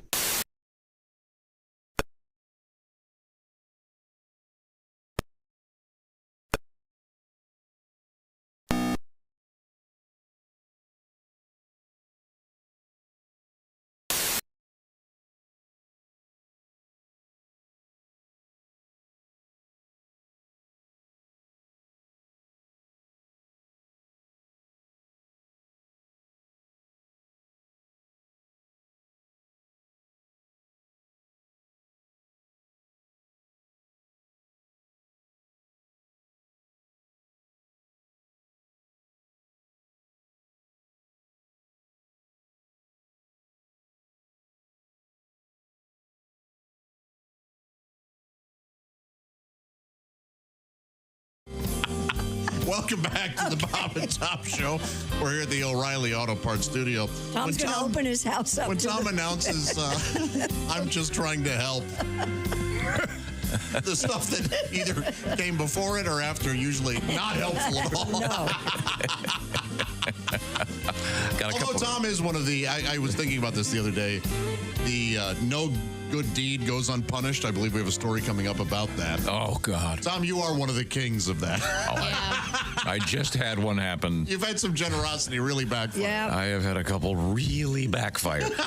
Okay, let's move forward here. But positivity is my new theme, and we were talking about blue jeans, and this story I think the story is about 10 years old, but it keeps coming back and resurfacing thanks to the internet, and it's about the head guy at Levi's saying that he never washes his jeans. He freezes them or he showers in them. Yeah. Oh, there was that trend for a while. Because then they shrink to your body if you wear them. He doesn't do the laundry, he showers them. Didn't Sam do that? Your son did that, didn't he? Well, then he's an idiot. I calling Sam an idiot. I don't. If he's doing that, I thought he did it when we were. Maybe, I don't know. That seems really dumb. So you wear them in the shower and then you just keep wearing them all day? Like, how do you do that? You'd have to go outside. Oh, hopefully it was a summer day. And do you soap them up like you would your skin? Yeah. Wouldn't you get some kind of crotch rot? You'd have to. Yeah. Okay. Would you wear your underwear underneath it? And by the way, I'd like to go on record. I understand that our culture is amazing. I'm a huge fan of the great engineers in our world. We have tremendous everything. There are beautiful cars out there. There's 50 different great automobiles you can drive, trucks. Everything about it is we're living in paradise. But the one thing they haven't perfected is the dryer sensor. Oh yeah. Every single time. They're not dry. They're not dry. Another 20 minutes. And then you do the reset thing and you hit it for another 50 every time. Yep. I don't know who do I talk to at Maytag or wherever the hell the thing is. Just saying. I dry everything on high. I don't use the sensor. 40 minutes every time. But see, then like the last 10 minutes, you're just baking your clothes and wasting. I'm trying to save energy. Well, no, so I can get in my car and it gets 12 miles to a gallon and have some fun. I need that extra gas. I'm just saying that whatever. Those could use a little work. Yeah, I don't know what. I figured mine out, but it took a lot of trial and error. Yeah. Do what do you mean? So when I put it in for the sensor, because it will shut off when it thinks it's done. Sure. I have to adjust I have so many adjustments I can make on temperature, gotcha. Heavy, light, whatever the hell. So I figured it out. What my towels versus my jeans. Yeah. And while I'm at it, and this is true, we rented a condo to go skiing, and it had a dishwasher in there. Yeah. I believe it was called an ASCO. Uh-huh. ASKO. Uh-huh. And first of all, you turn it on, and it gives you some kind of advertisement for Sweden or something. I forget what it was. But I had to go online and Google how to turn the thing on. It was so complicated. Oh, wow. All right. Things are getting a little bit complicated. That's all I'm saying. I like the old-fashioned one. Load it, hit hot, press the button, go do anything else. Okay, sorry. So we were talking about blue jeans, the CEO from Levi's. Pat has a song. It's about time, Pat. We've been doing the show for an hour and a half. You're sitting on your ass. Chip Berg, the CEO of Levi's, he showers in his jeans. So, ladies and gentlemen, Neil Diamond. Thank you. Levi's boss. Yeah. Says when he spills some tomato sauce on his dungarees, no washing machine. No, he'd much rather take a shower in blue jeans, babe. Then I'm unwashed. You keep wearing them till they gather moss. But I'd rather have them fresh and clean. Oh, you look like an idiot taking a shower in blue jeans. Maybe someday I can buy jeans only once and just throw them away. But for tonight, I want clean clothes when I'm on a date. Sweaty crack. Wash your jeans and dry clean your slacks. Unless the naked girl's with me, I'm never gonna take a shower in blue jeans. Thank you very much. And babe, booby.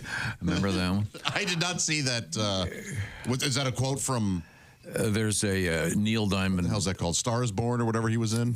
There's a talking about the jazz singer. Oh yes, yeah. No, there's also there's a famous live album. Booby with where Neil Diamond is talking to Jeff Wald, the husband of Helen Reddy, and he goes, "Jeff Booby," like very showbiz. Hot August Night. Yeah, and Hot August Night, famous for the Lester Bangs review.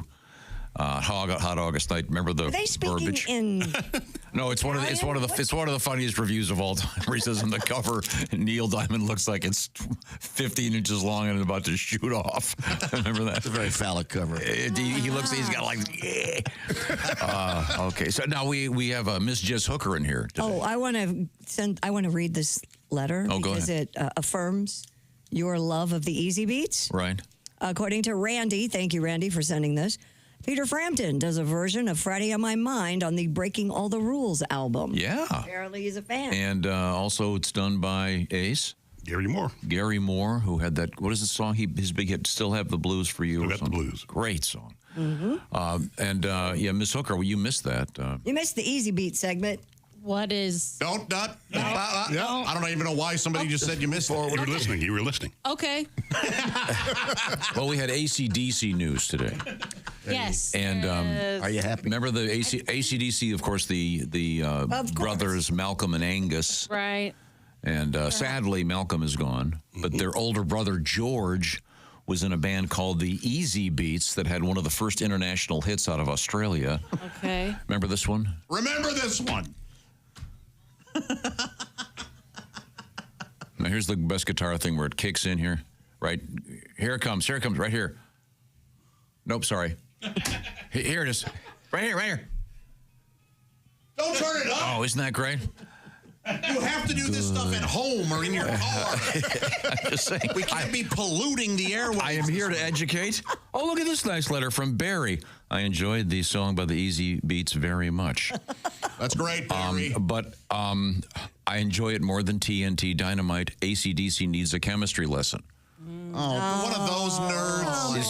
Is TNT different than Dynamite? I don't know. I imagine it is. Chemical compound. Obviously, this gentleman is a professional. Barry, thank you for taking the time to read. Look, here's Steve from the Buckeye State. Look. Kudos to Tom for acknowledging the greatness of the Easy Beats this morning. Yes. It's on the double disc soundtrack for the movie Pirate Radio.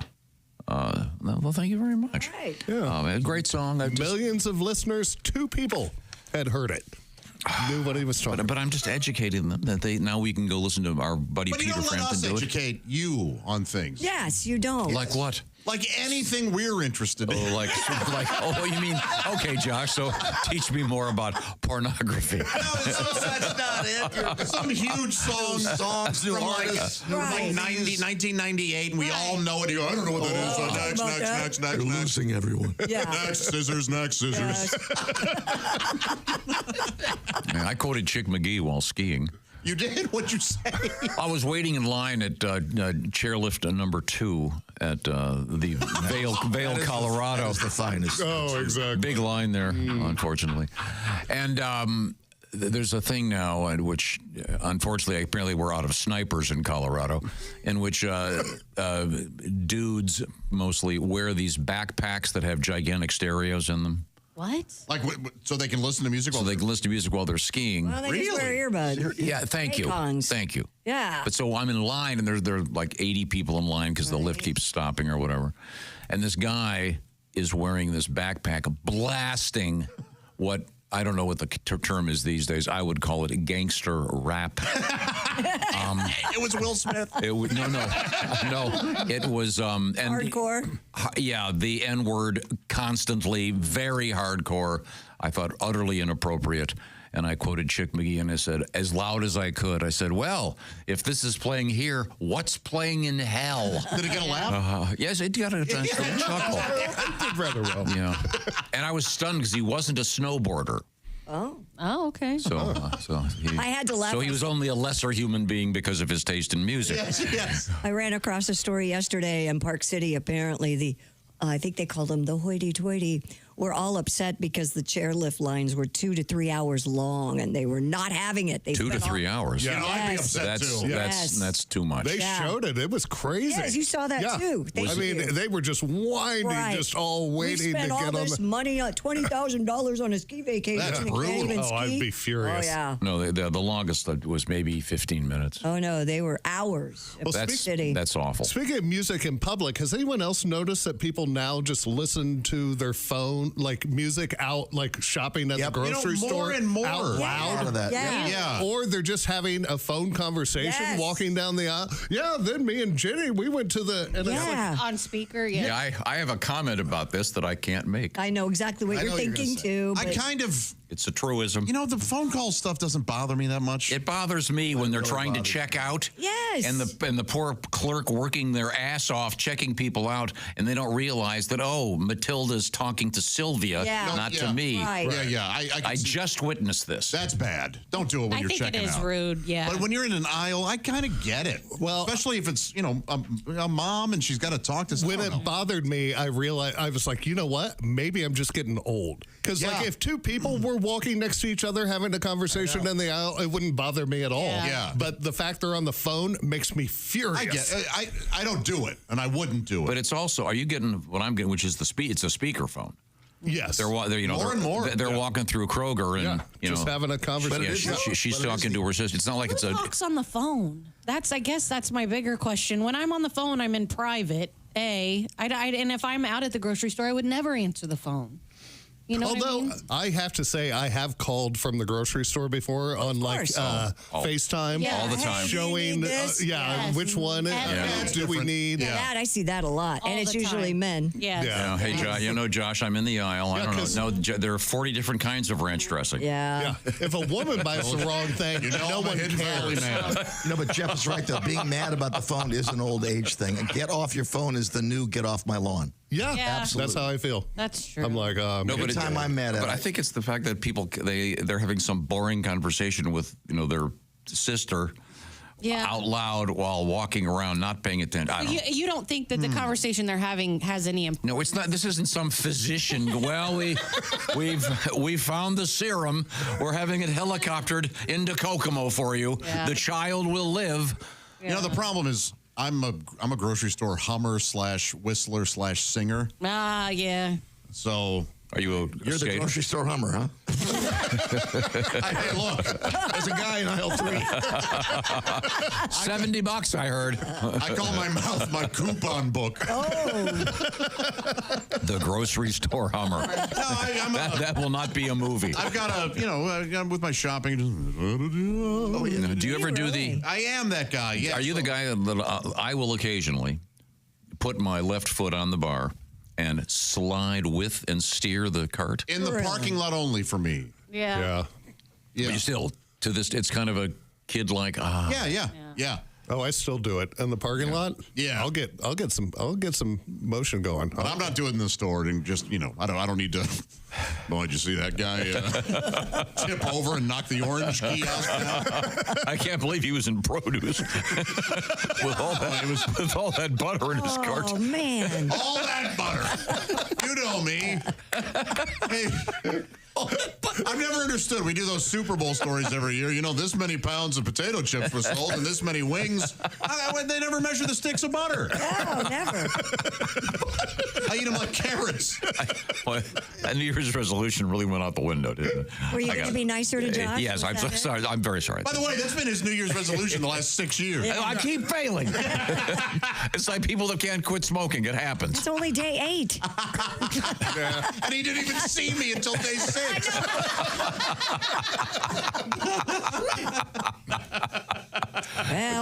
But you're right, Jeff. That's a thing now, though. Talking on the phone. Yeah, it made me mad, and then I was like, I think I'm just getting old and out of touch, and I just need to chill. Just, like Jess said, it's rude. It is. It's kind of everybody thinks they live in everything is all about them, and it's all this is me, and everybody has to deal with it, and it's just kind of rude.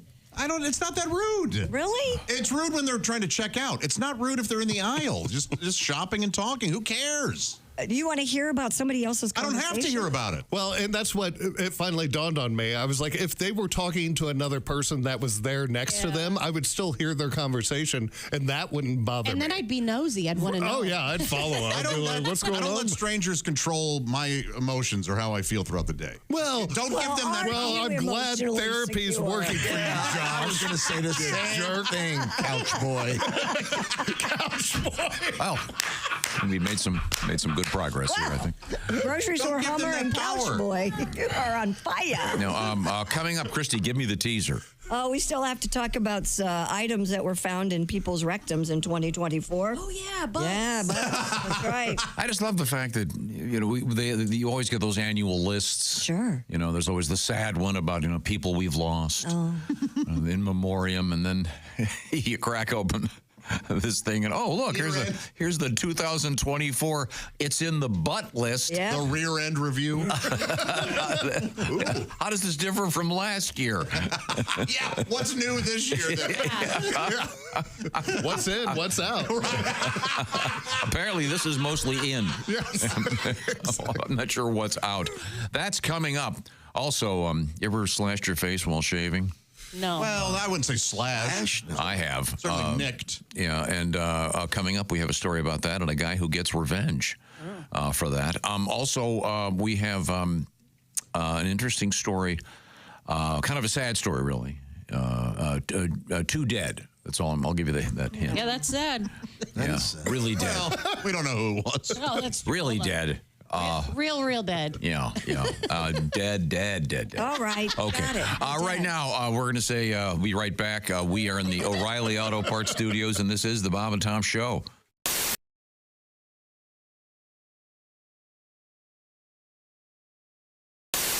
Hi, Christy Lee here. How would you like to go on vacation with me? No, seriously.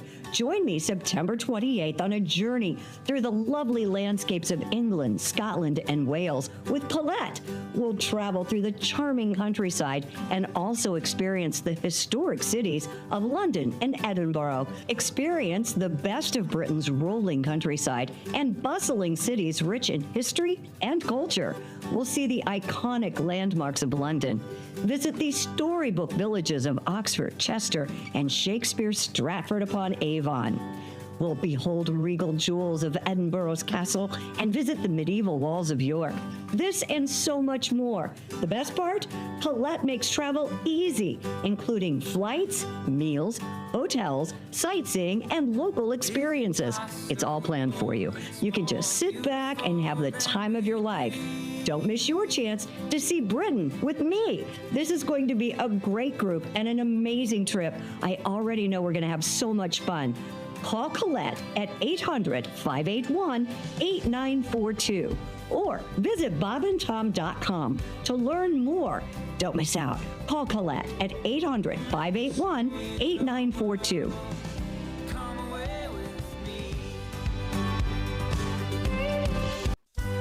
You know, here at Charlie's Tavern, I stay mighty busy making drinks, but the phone, it never stops ringing. I love Tendon Bar. This job is really great. My customers are thirsty and I hate to make them wait. But it always seems the phone rings as I start to pour a beer. It's some fella asking me to page his friends he says are here. Okay, buddy, you hold the phone and I'll check to see if they're here. Is Seymour Butts around? Have you seen Dick Peter? Are you Jack Hinoff? Is anyone Sharon Peter? Have you seen a Harry Beaver or you a Peter Stroker? And it seems like almost every night I'm paging Richard Smoker. Paging Richard Smoker. Paging Richard Smoker. Yeah, his name is Richard, but they call him Big Dick. I'm looking for a Big Dick Smoker. Have you seen a Mr. Bader? No, but you can check back later. Could you find a Harry Balzac? Not right now, you'll have to call back. Bill McCracken, if you please. He's among the absentees. Do you know Ivana Wiener? Sorry, no, I haven't seen her. Phone rings.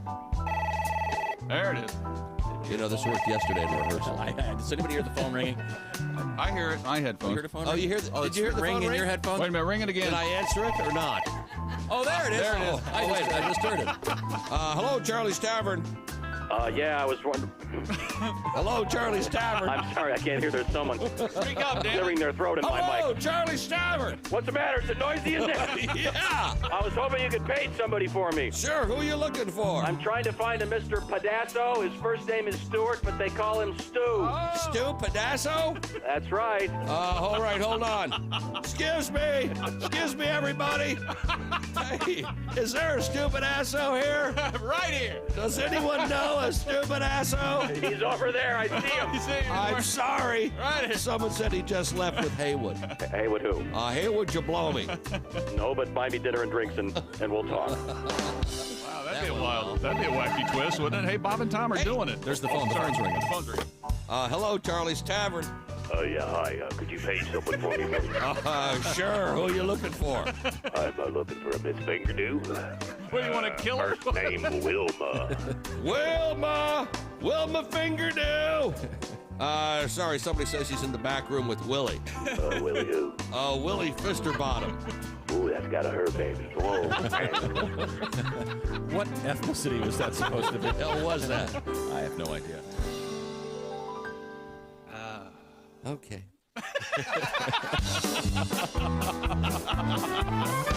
They call here several times a night, and it's always the same. He asks me if I'll page his friend, and then he says their name. Hey, is B.J. Hunter there? Can you find a Peter Wanker? I'm looking for a man to kiss. Have you seen Woody Spanker? Paging Richard Smoker. Paging Richard Smoker. Yeah, his name is Richard, but we call him Big Dick. I'm looking for a Big Dick Smoker. Really? My song is nearly over now, so I'll cut to the quick. Who knew there were so many guys named Peter, Rod, and Dick? And if you see somebody Or if you need somebody, Paige, let me be quite blunt. Uh-oh. I'll try my best to find him, or my name's not Michael Hunt. Paging Richard Smoker. Paging Richard Smoker. Yeah, his name is Richard, but they call him Big Dick. I'm looking for a big dick smoker. Paging Richard Smoker. Is Mike Hunt here? Jeez. Paging Michael Hunt. It's not on the script. Paging Michael. You're supposed to say. Paging Michael Give me the last Hunt. part of the song again, would you please, Steve? You're supposed to say Paging Michael Hunt, then say Paging Richard Smoker. Hunt here. Paging Richard Smoker. Oh yeah, name is Richard. They call him Big Dick. I'm looking for a big dick smoker. Paging Richard Smoker. Paging Michael There Hunt. we go. Paging Michael Hunt. Is Mike Hunt here?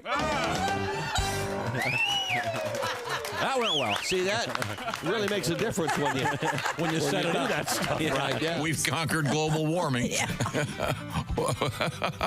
we'll be giving those tickets away, and you can sit down in a nice seat. Nailed it. Welcome back to the Bob and Tom Show. We're here at the O'Reilly Auto Parts Studio. Jess Hooker's here, Jeff Oskey, the rest of we miscreants. Tom? So, Pat, you know the chords yet? O'Reilly? Yeah. You ready for it? Ace, can you kill the music? Are you gonna accompany us on the guitar? That's a simple chord change. And Ace, why don't you go ahead and take the big line? The big line auto parts. Okay, you got it? Okay, ready? Sure. And then, ladies, are you ready with the ooh? Okay, it's kind of a ow. Are you going to play the sugar Ow or packets? ooh or what? Yeah, are you playing the sugar Maracas packets? sound like maracas. Jesus. Oh. Ready? Oh, O'Reilly. Auto parts. Ow! Not bad. Not Not good. We got to work on it. So sorry. Or we could just stop doing that. Sometimes Let the you go, I professionals need to handle practice it. more, and other times you go, no, I should just, that's not for me. I should. We're going to nail this. That's the last thing we do. Now, coming up, what do you have coming up in the news, Christy? We're going to do news right now. What do you mean? Well, I thought we'd do a little palate cleanser for those that are hanging out and want to hear a little bit of comedy. We've got this. Who's that sexy man with a deep voice? Ace Cosby. Here he is with his joke of the day. Hey, Jeff. What, Ace? Last night I dreamt my spirit rose from the toilet bowl. Wow. Yeah? It was an out-of-potty experience. That was Ace Cosby's joke I love of it. the You know day. what? I actually laughed. A silly man. I did not see that coming. Ace's Joke of the Day is sponsored by Sleep Number. Choose your ideal comfort on either side with a Sleep Number bed now. With the lowest price of the season on the top-selling i8 smart bed. Your best savings plus special financing for a limited time. See your Sleep Number store or at sleepnumber.com. Thank you, Christy. Thank you, Ace. Okay, it's time to head over to the news desk. What have we missed? Well, out of the potty, into the butt. The Hey, you know that old saying. Wait a minute. Isn't it out of the butt into the potty? Yeah, and but for the all right. purposes Okay. of my story, the website known as The Defactor has compiled a list of the unusual foreign objects that got stuck in people's orifices in 2024. If you missed yesterday, you missed the V and the P. Today we go with the A or R, whichever. Using reports or B, taken from the U.S. Consumer Product Safety Commission's database of emergency room visits. The site's annual list included the following items that were found in people's rectums. Okay. You ready? A xylophone mallet. Wow. I hope it was the thin end. I bet it wasn't. No, I bet it wasn't. Yeah. I'm just glad you said mallet. Like, Yeah, not the xylophone. Wow. That'd be. Boy. There's a trick.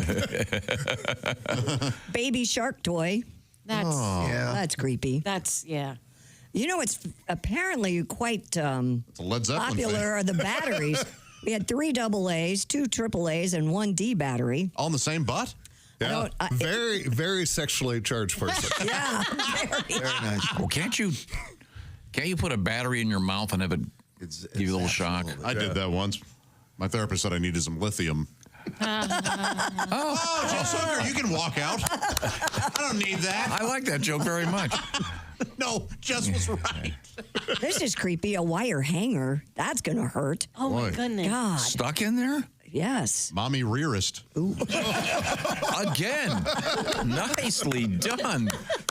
A tale of a toy dinosaur. You remember that, Dickens? It was a dark and stormy night. The toothbrush holder. We've heard that one before. Yeah. And the toothbrush. Wait, whoa.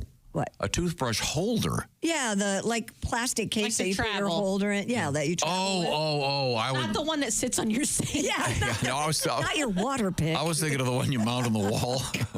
You guys don't have it? You guys don't use a toothbrush back there? No. No, I do. don't. Well, I've got a big cavity. That's 3 in a row. Oh, it's amazing. Are you writing for Tom? In a row. Light bulb.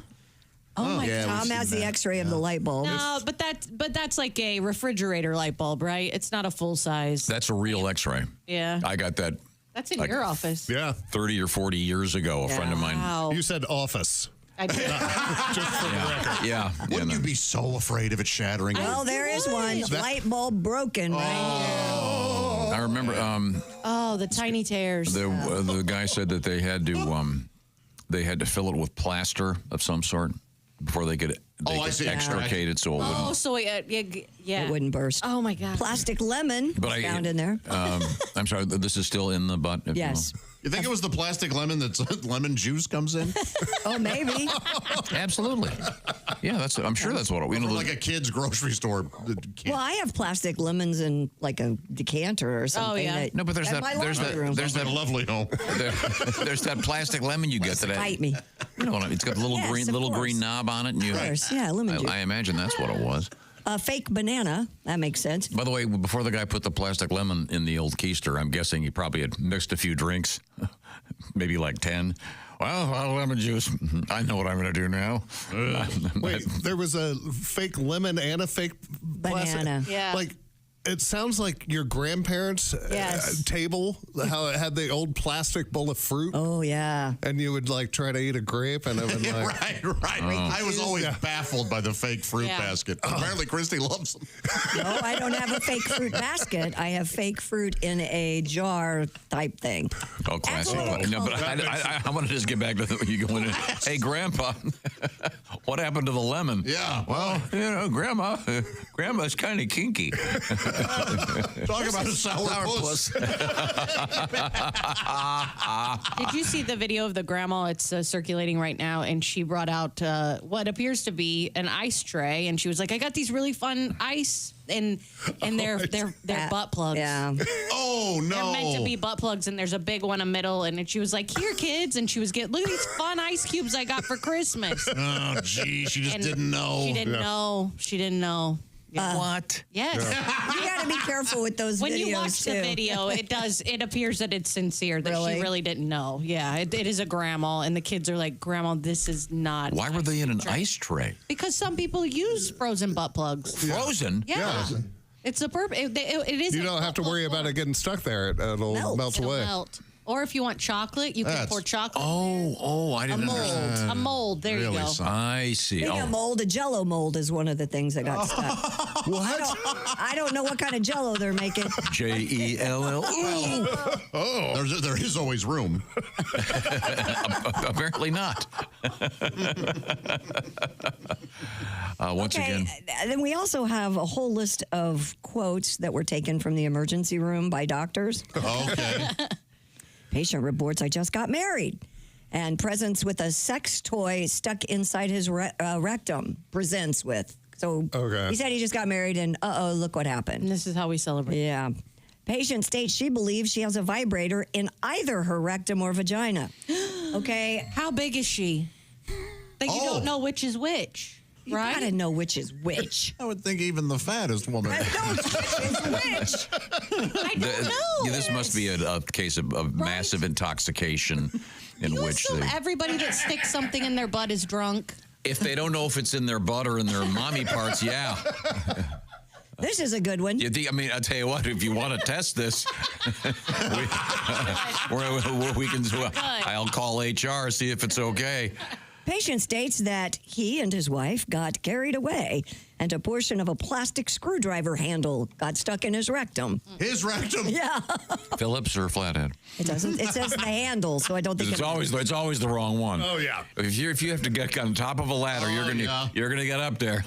So I climb up the ladder to put the screwdriver in his anus, and damn it, it's a Flathead, and of course his butt is a Phillips. His name was Philip.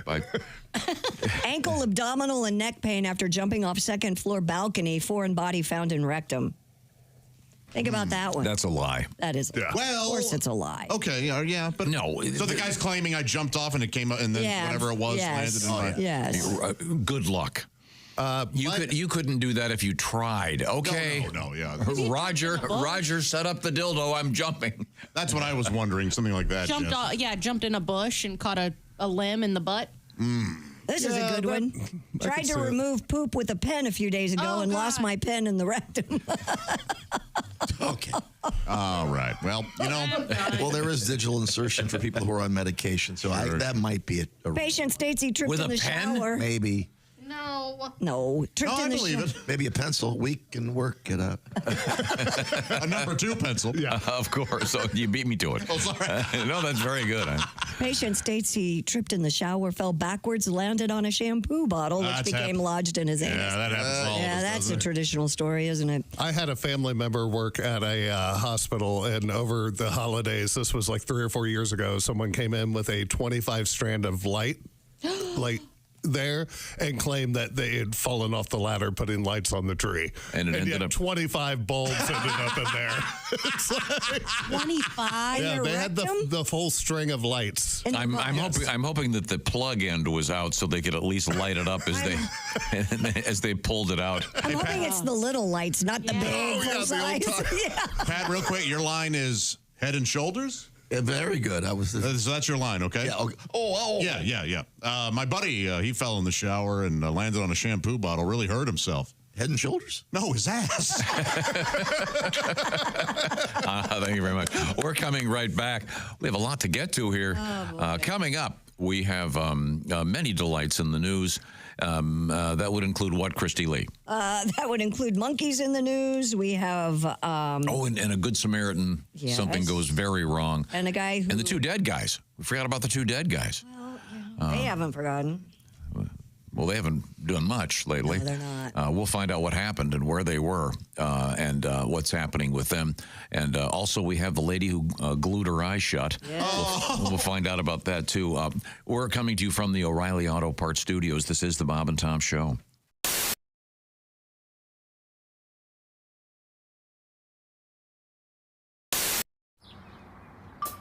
Is that Chick McGee? Why, it sure is. Chick McGee, who knows that an annuity from the folks at Silac Insurance Company means a retirement check in his mailbox every month. Chick works on perfecting his mailbox opening technique. Easy, Mr. McGee. Don't blow that elbow out. Chick isn't quite retired yet. He's just practicing for it.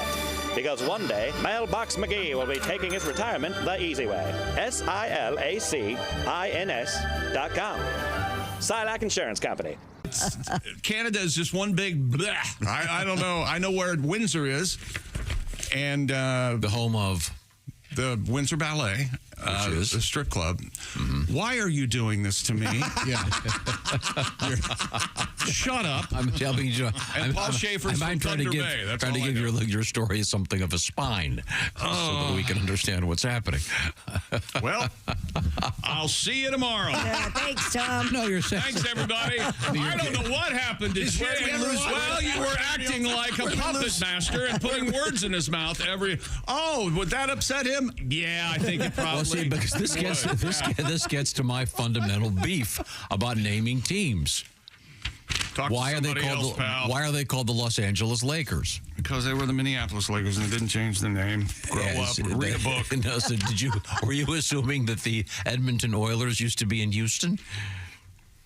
It's a fair question, Chick. We don't know. I'm sorry. I missed your question. You were asking why they were called the Edmonton Oilers. Was there oil there? American students are woefully undertaught about Canada. Yeah. We should know a little bit more about it. Certainly are. It should be one big country. Why can't we annex Canada? It's real close, I hear. Northern. It's real close, yeah.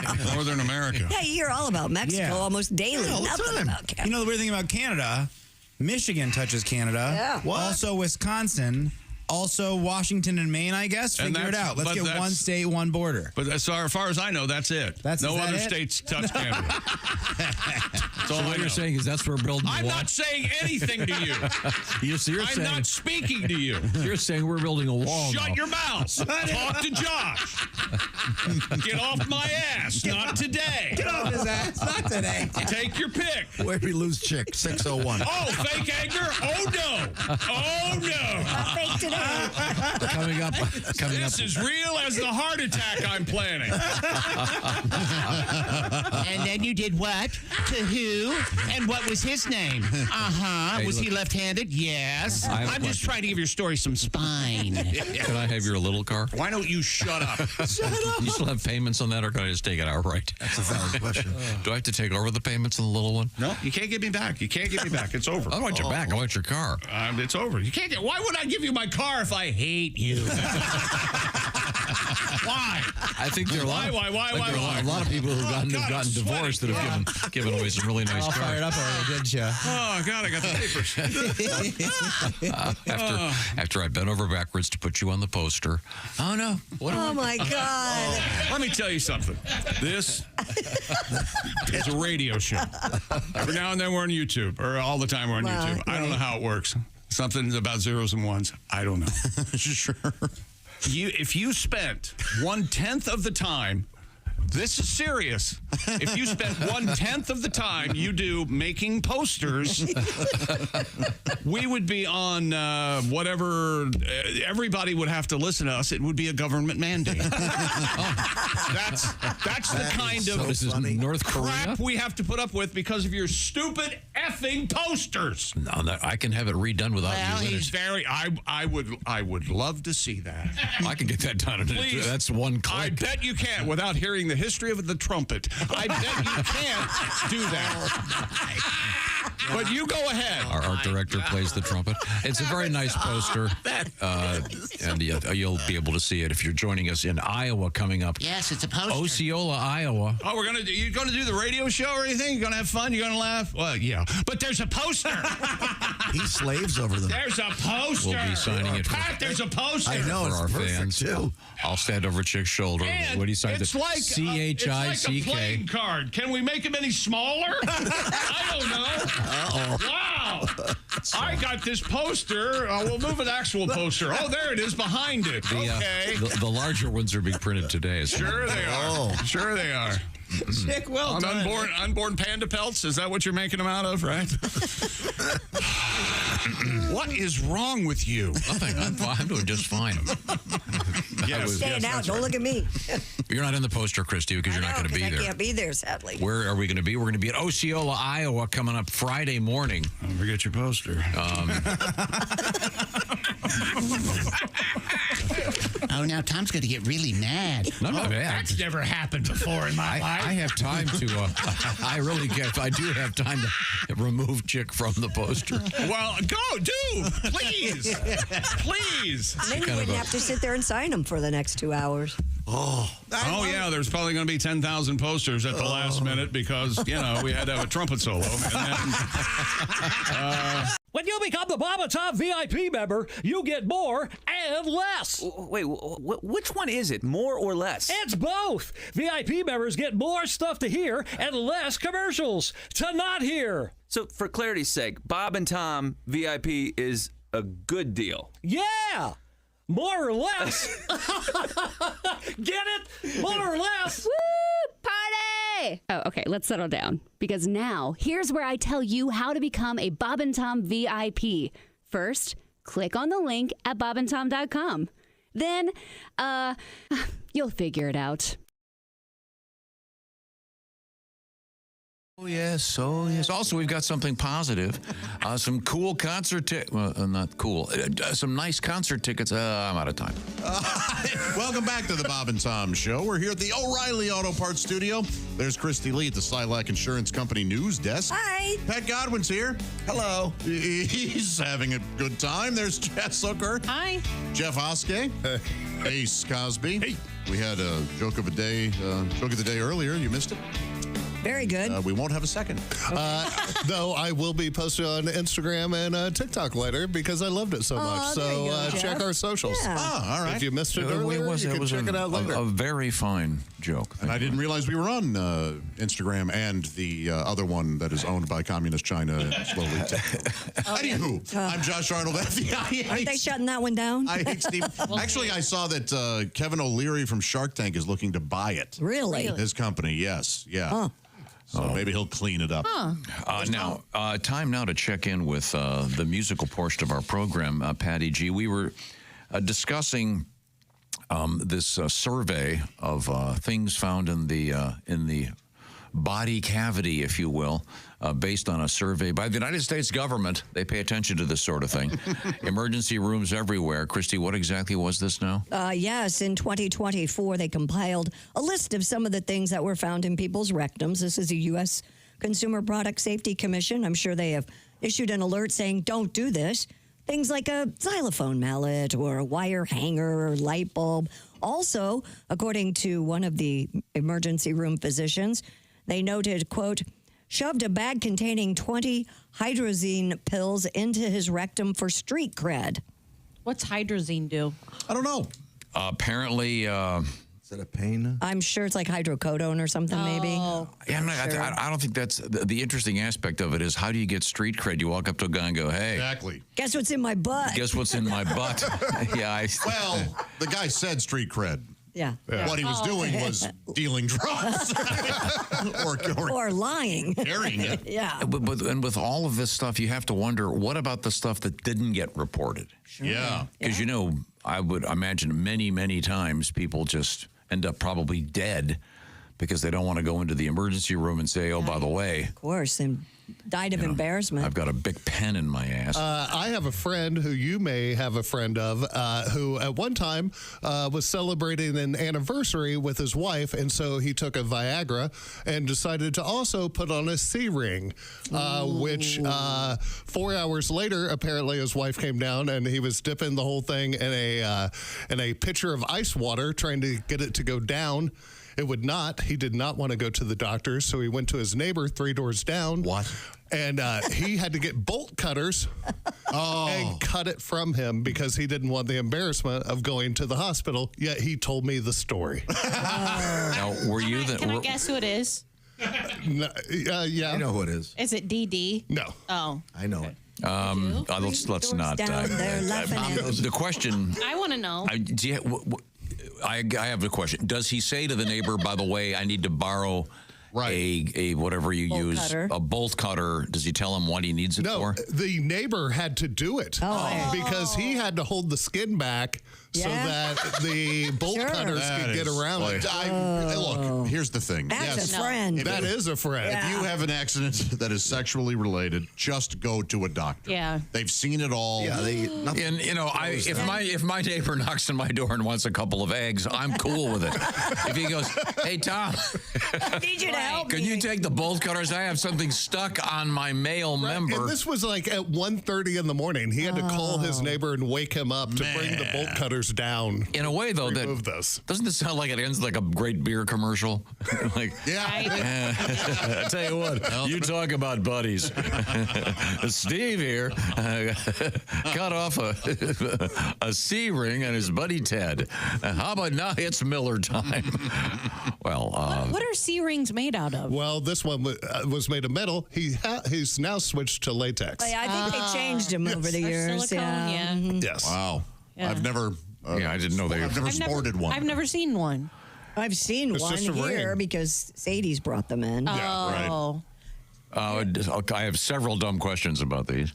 Okay. Much like a ring one would wear on the finger. Right. Is there a size? Yeah, they make them in multiple sizes. Oh, that's fine. Is there what's the word I'm looking for? Kind of an index with numbers. Oh, I'm a number 7. Or like a ring sizer? Like with a hat. I think so. And my question is it the same as the one used for fingers? I would hope not. I would hope No, not. because the biggest ring for your finger is like a 12 or 13. So that's my whole point. Can you imagine if you walk in and go, I'm not like a 12. Oh, for your finger? No. It's for the male member. Really?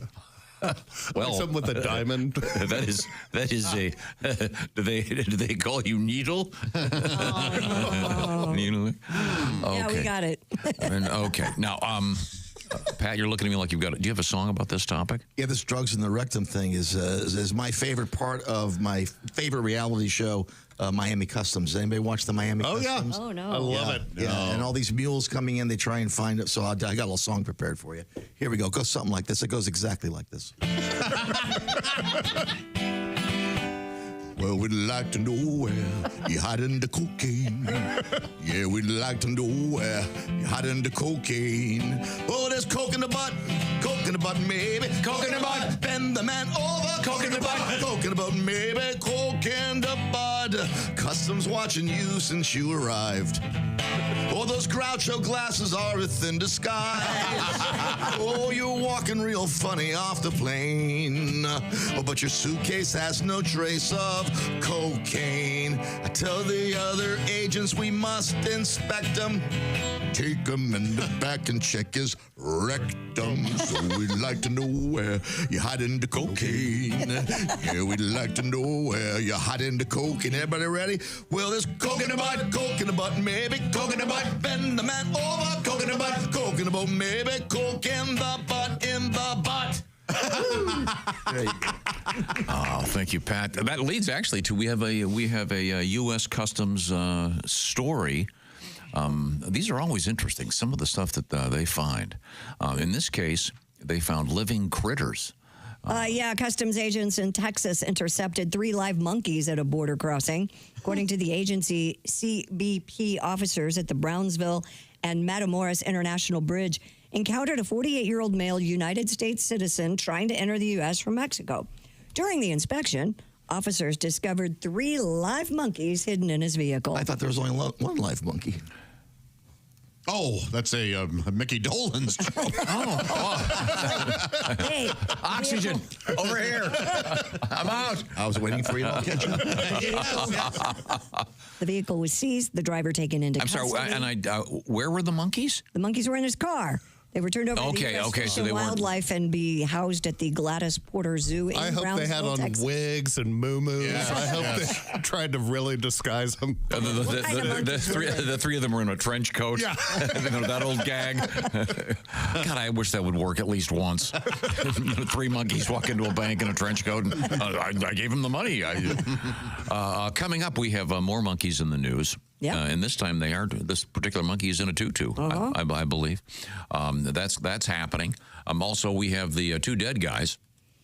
We really haven't gotten to that story yet, have we? No. Yeah, rather Why don't we do it now? Get it Oh, no. Okay. Hang on to it. We're going to relish it. Get it over.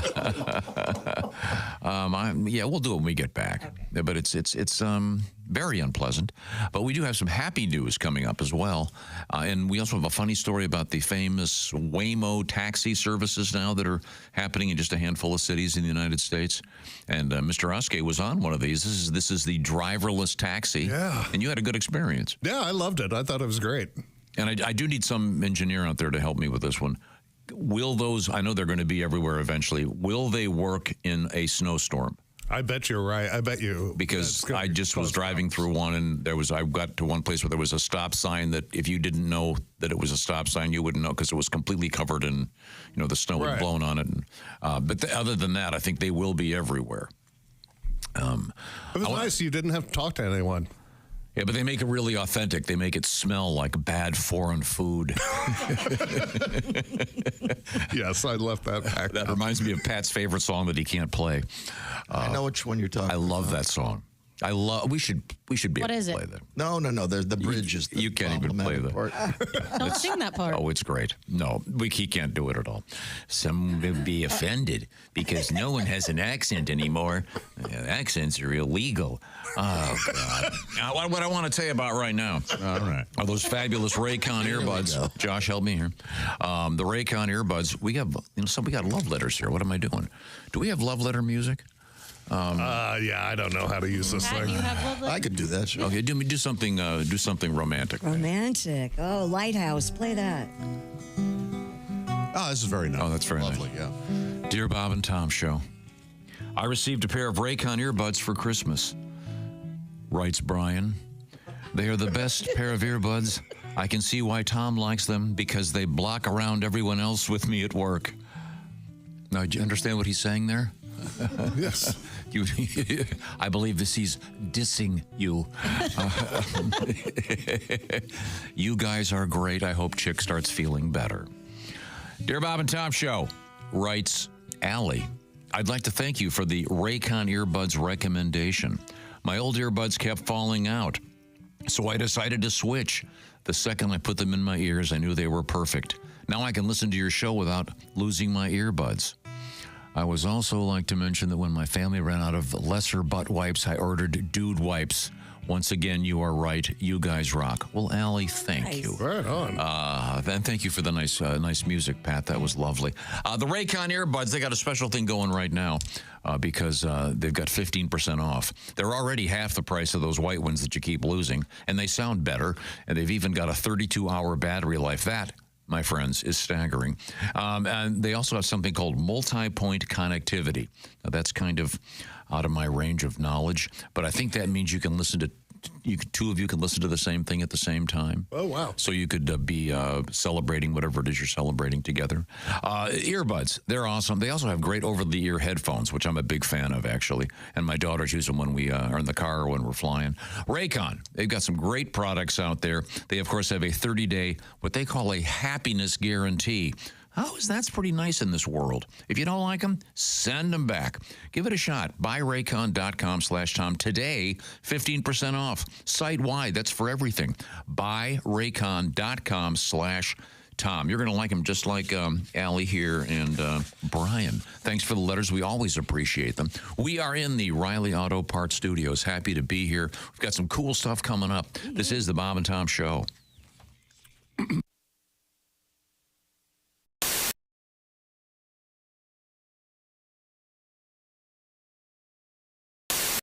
Hi, Christy Lee here. How would you like to go on vacation with me? No, seriously. Join me September 28th on a journey through the lovely landscapes of England, Scotland, and Wales with Paulette.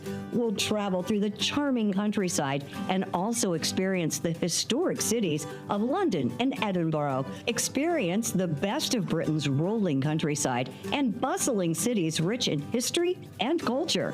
We'll see the iconic landmarks of London. Visit the storybook villages of Oxford, Chester, and Shakespeare's Stratford-upon-Avon. We'll behold regal jewels of Edinburgh's castle and visit the medieval walls of York. This and so much more. The best part? Paulette makes travel easy, including flights, meals, hotels, sightseeing, and local experiences. It's all planned for you. You can just sit back and have the time of your life.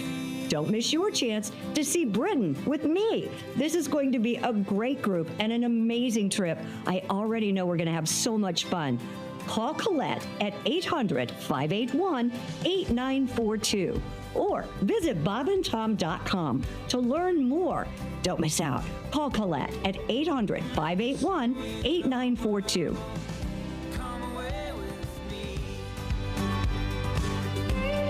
Dear Allie, my boyfriend and I were eating at the bar the other night, and the bartender was wrong about something on the menu and then made a mistake while we were ordering.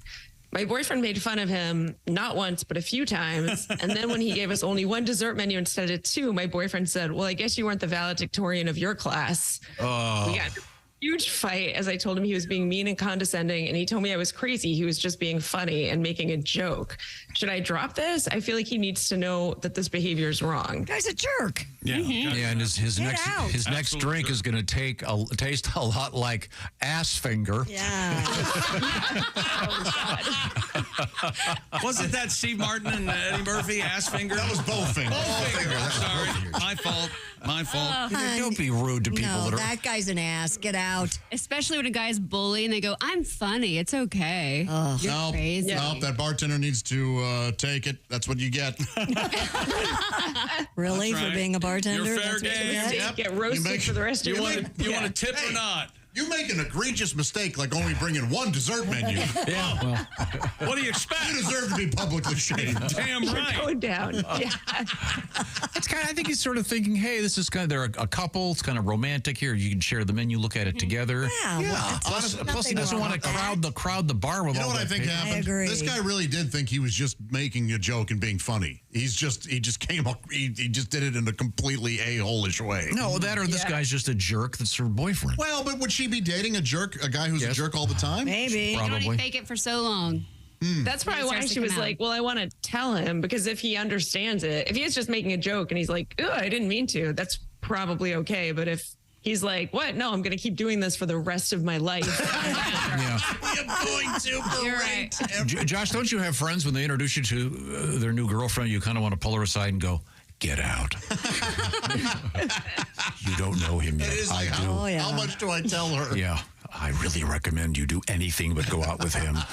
You know, Won't listen we anyway. all know that couple. With the devil's voice, apparently. Hi, this is Christy Lee from The Bob and Tom Show. Thanks for watching this morning's show. To listen, just go to bobandtom.com. Check out the list for a station near you or stream the online radio station on our website and the Bob and Tom app. The Bob and Tom Show, on air, on app, and on demand.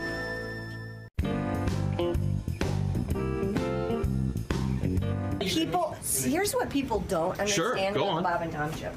I get to be the official greeter of our guests. Great. And I believe we do have a guest waiting in the green room. Sure. And I would like to greet officially our guest, Well, it's Jim Gaffigan. Hi, how are you, Christy Lee? How are you? I'm good. It's so nice It's to great see to be you. here. Not set up or anything. You know Wow, are you that- on you got your own reality show? I do. It's called Nobody Really Cares What Christy Lee Does Behind the Scenes, but we're going to show it to him anyway. Oh, bless your heart. Thank you, Jim. It's so good to see you. Okay, let's move. Let's show people what you eat back here, Christy. Oh, well, my favorite thing is right over here. This is called chocolate-covered raisins, or I call Nirvana. Sure. Have a. You know what's great is the way that's set up is like there's tons of hands going in there. Yes. And so hands are usually covered with feces. So. And he's absolutely right. So now you're going to ruin my favorite Enjoy. snack in the green room? The treat. Well, There used to be soup here in the morning. What happened to the soup? There used to be different things. He retired. Or does it come at like 9 or He something? retired. So now we have to eat things that look like feces. So that's it. Or is it kind of...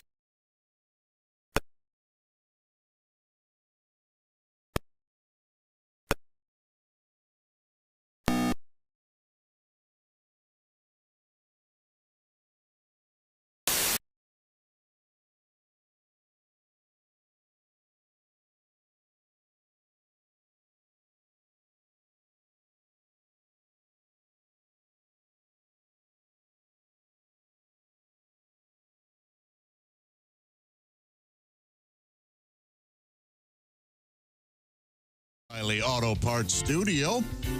Having a great morning so far. Hope you are as well. Christy, a lot going on. We learned about this year's top items found in rectums across the country or the world. Nearly killed him. I think it was just here in the United States, actually. Okay, yeah. Yes, U.S. the Consumer Product Safety Commission. I can safely say, and I don't know this to be 100% true, that no one in this room has ever had something stuck inside them. No. I don't think so. No.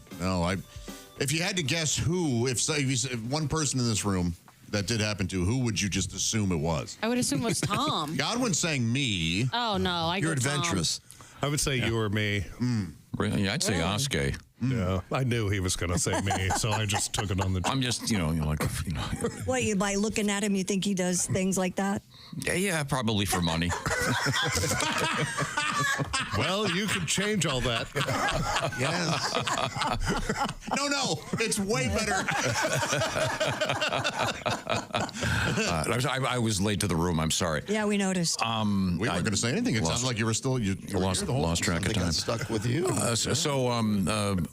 We've covered the We're done with that. rectum segment of our program. Yeah, I think we need to move on. Please. Okay, what do you got over there? Well, let's get to this horrific story. 2 human bodies were discovered dead in the landing gear compartment of a JetBlue plane that landed in Fort Lauderdale, Florida. This is so Did you hear about this thing? Yeah, it happened. This story broke while we were on the air yesterday, and I didn't do it on purpose. But apparently it's okay. Yikes. Well, I think it's important to know that if you climb in the landing gear. You're going to freeze to death because it gets cold at 30,000 feet. Talk about JetBlue. These guys were like extra blue when they found them. The deceased, both male, beyond that, they don't really know who these folks are. The Jamaica Observer is reporting the two dead men are believed to be Jamaican nationals. According to CBS News senior transportation correspondent Chris Van Cleve, the Airbus A320 departed JFK Monday night at 8:20 p.m. The night temperatures in New York frigid. Arrived in Fort Lauderdale at 11:03 p.m. Cruising altitude 38,000 feet. I hadn't. That's cold. This is so grisly. 2-hour, 43-minute flight. The plane began its day. No peanuts down here. In Kingston, Jamaica. Can you believe they only give you half a can? For those of you who are worried about this or thinking about this, just for your information, the wheel well, not typically pressurized or heated, and temperatures at altitude well below freezing. People who choose to stow away like this almost always face certain death. This happens a lot. It does. It happens. Like more so than you would think. I think it just happened a week ago, didn't it? Another person did this. It's usually in international flights. Well, yeah, they want to get out of so some badly. The discovery is what is so awful. Is what's making me laugh so hard. It's just the poor airplane attendant guy. Or doing the landing gear comes down, do they fall out? No, I think they're just stuck in there, and then they. Well, let's look at the. Oh my God! It's just awful. Grab the hammer and the chisel. We gotta get them loose. And these guys were Jamaican, so they may not have even been dressed for any kind of winter. Probably not. You don't have a lot of winter coats in Jamaica. How cold does it say? How cold does it get? It gets well below freezing. Well, think about it. This is a lot higher than Mount Everest. Right. So it's. And you're moving. So Yeah. You're constant. Well. And there's no air. It's not pressurized. I mean, it's a terrible. Finally, we're getting out of here. Now, there have been cases where there have been cases where people have lived. Very few. Yeah. And they have to sneak on the runway and do this. How do they do that? That's what they're trying to figure out. Kingston, Jamaica. I'm guessing I'm guessing the security. They probably just walked up from the back. I've been there. That's how it happened. Jess, you mentioned yesterday one of your favorite movies is Con Air. It is. Remember Dave Chappelle is frozen in a very similar situation? Yeah, he is. But he falls from the sky. Yeah, he falls. He gets loose and. Yeah. Yeah. Did you read the whole thing where at least their luggage arrived safely? Hey, what are these two extra bags? They just keep going around the turf. These two load bags. Because we're dying on a jet plane. Oh, sad. A little Peter, Paul, and Mary tribute today. Highly appropriate. That is grisly. A Concord, New Hampshire woman accidentally glued one of her eyes shut recently. The woman's daughter says her mom wears contacts, and she grabbed the nail glue instead of eye drops and put the glue in one of her eyes. The mother ended up. Again, in my hand, Jess Hooker. Yeah. Now this could either be Visine or Gorilla Glue. Yeah. It's the same type of. I can see how this would happen very easily. She visited a doctor several times. They were not able to get the glue out of her eye.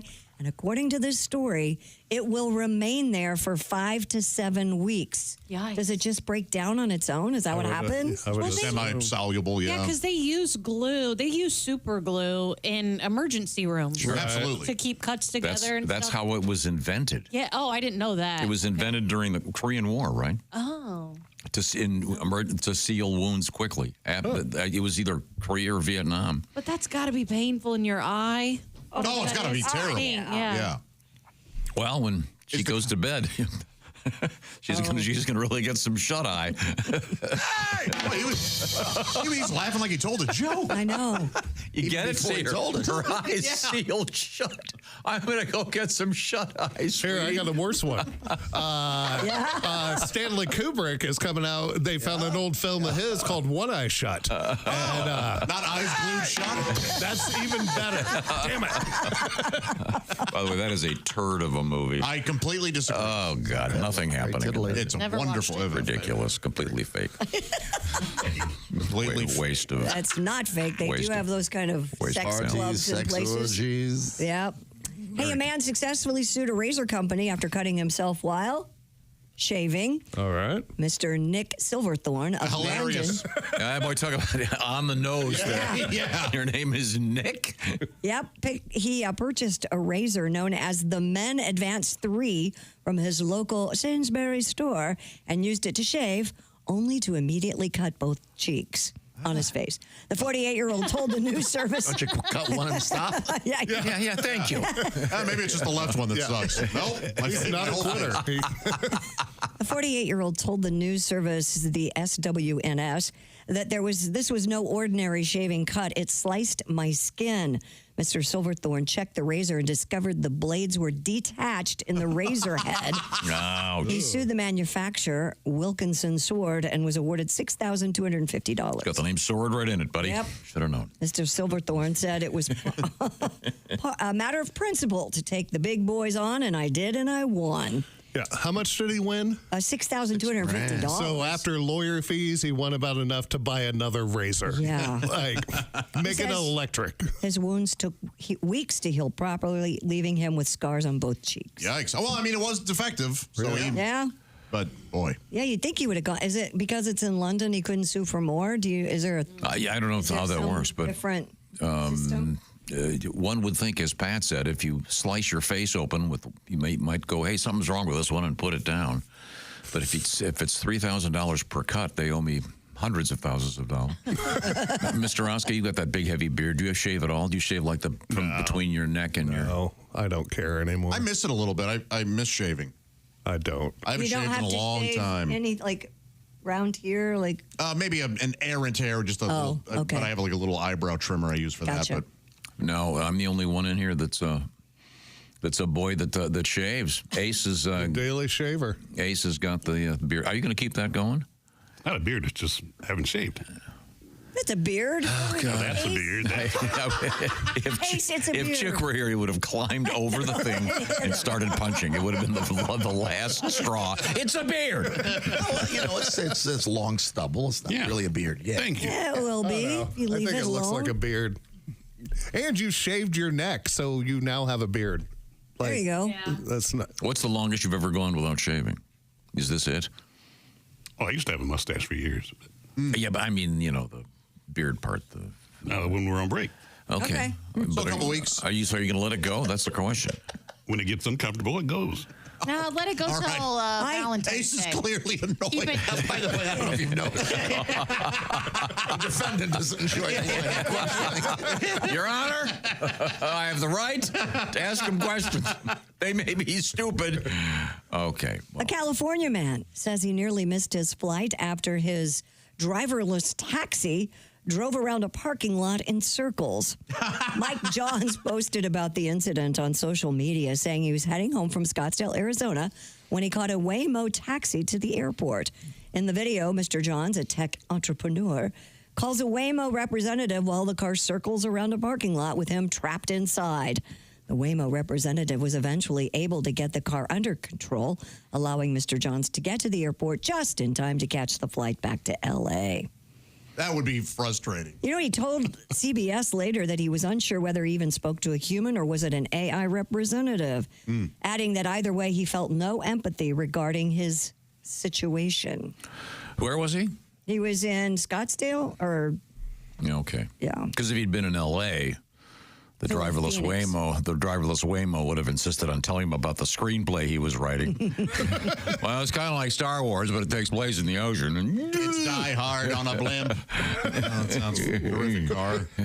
Yeah, this was at the Phoenix airport where this happened. But yeah, he says he works in the tech industry and is unsure whether he will use Waymo again until all the kinks are fixed. And he wasn't charged for the trip, by the way. Well, that's good. Yeah. So is it, what I don't understand, so he's talking to the representative from Waymo on his phone and taping at the same time?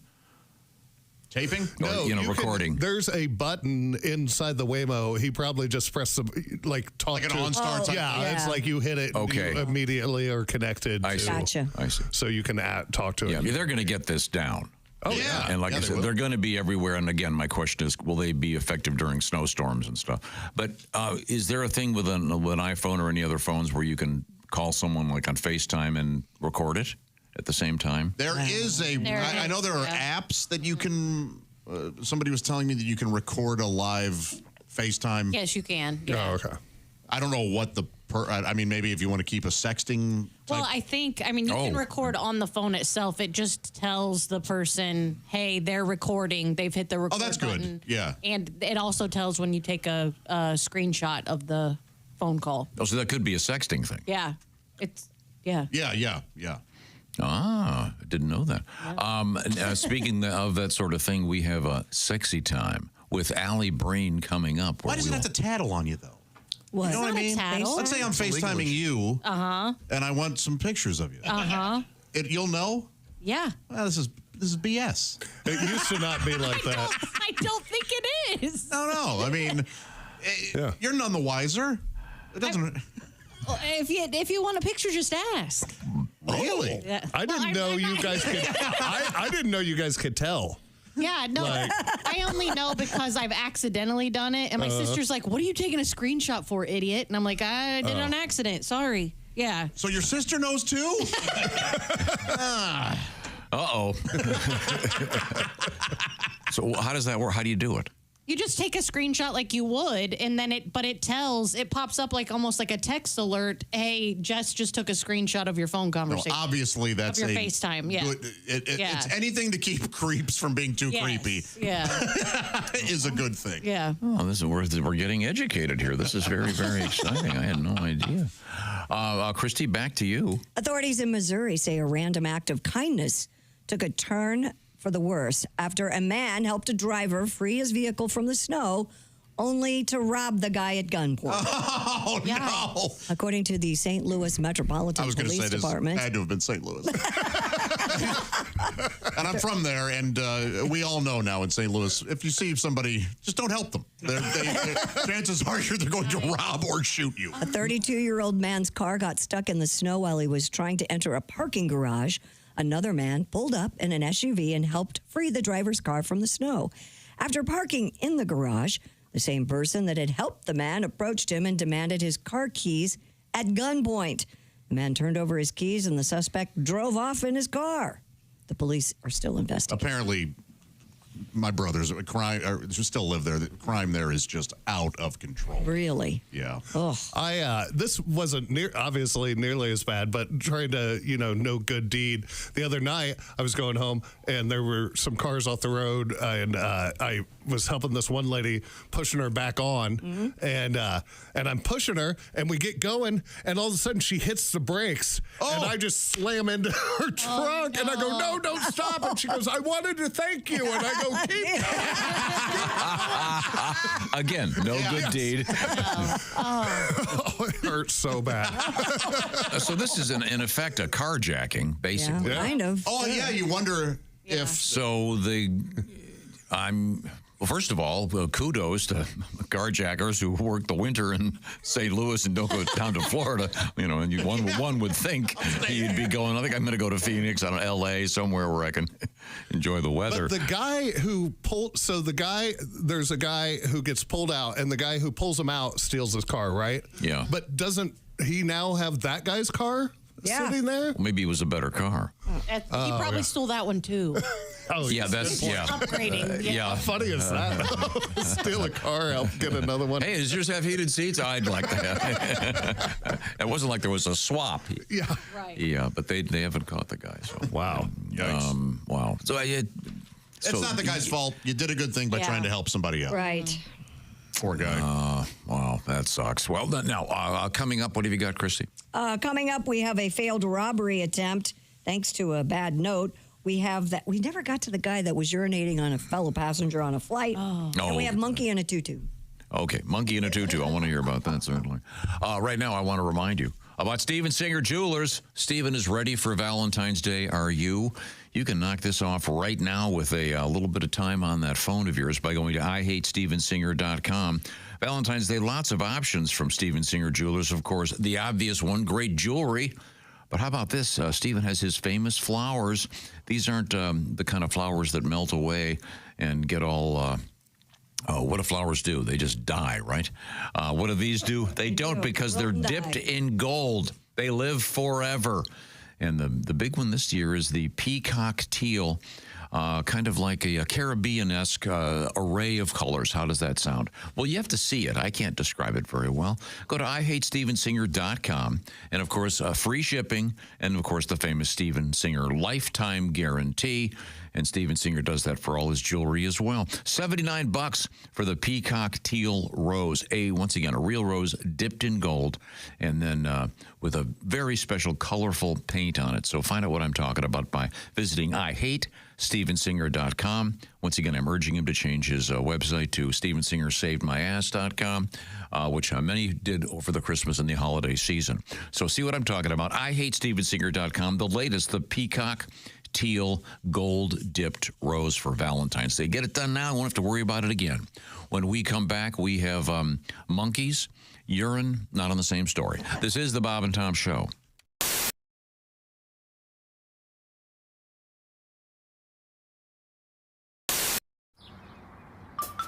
Is that Chick McGee? Why, it sure is. Chick McGee, who knows that an annuity from the folks at Silac Insurance Company means a retirement check in his mailbox every month. Chick works on perfecting his mailbox opening technique. Easy, Mr. McGee. Don't blow that elbow out.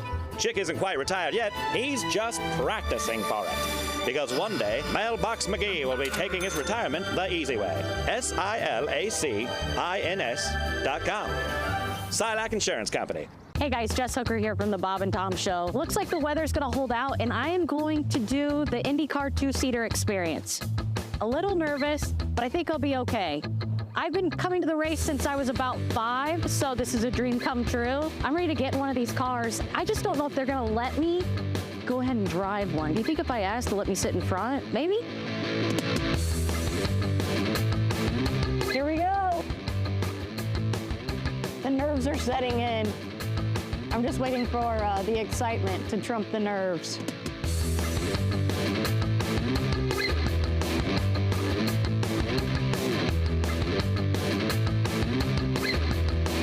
All right. Down and forward. Got it. Forward. Keep going. All the way down. Oh, geez. Yeah, We're in here. You don't have to hold on to anything. The car will hold on to you. Mentally, it feels like maybe there should be a handle somewhere. Maybe like one of those Fisher-Price car wheels. That'd be cool. Steering wheel. I thought about putting a horn in there so you can honk at the driver and make it faster or whatever.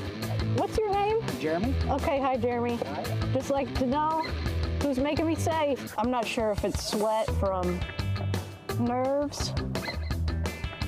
I probably should have emptied my bladder. There's a lot of things going through my head right now. I love my family. Holy hell, it's running, guys. This ain't no game. Holy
Okay.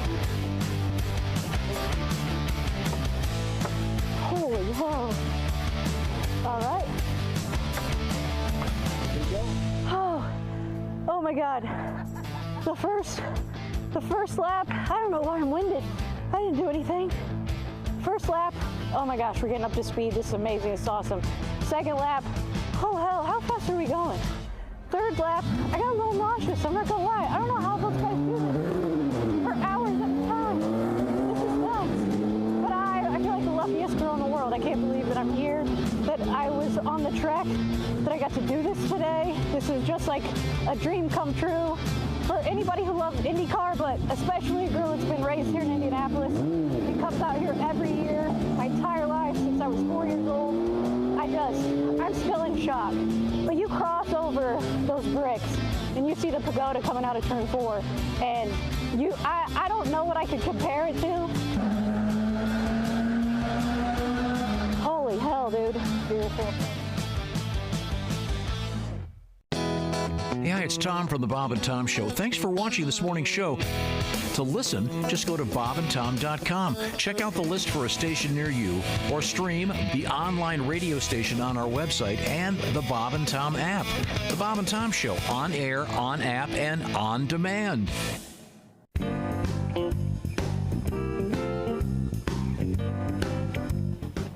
Wouldn't you like to know what Chick McGee does while commercials are playing? I sure during the would. Bob and Tom Show?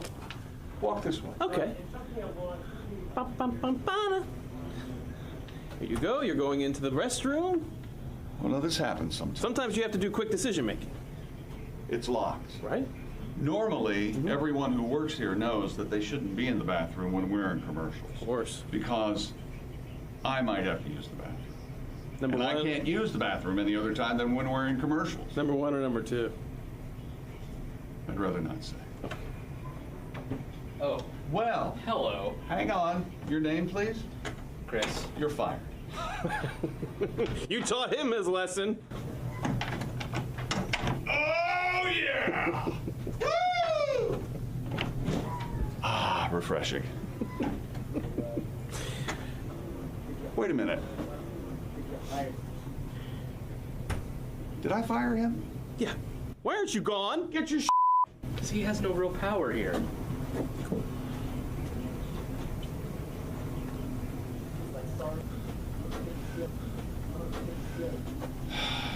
I knew I had no power, but it still hurts when I hear it out loud.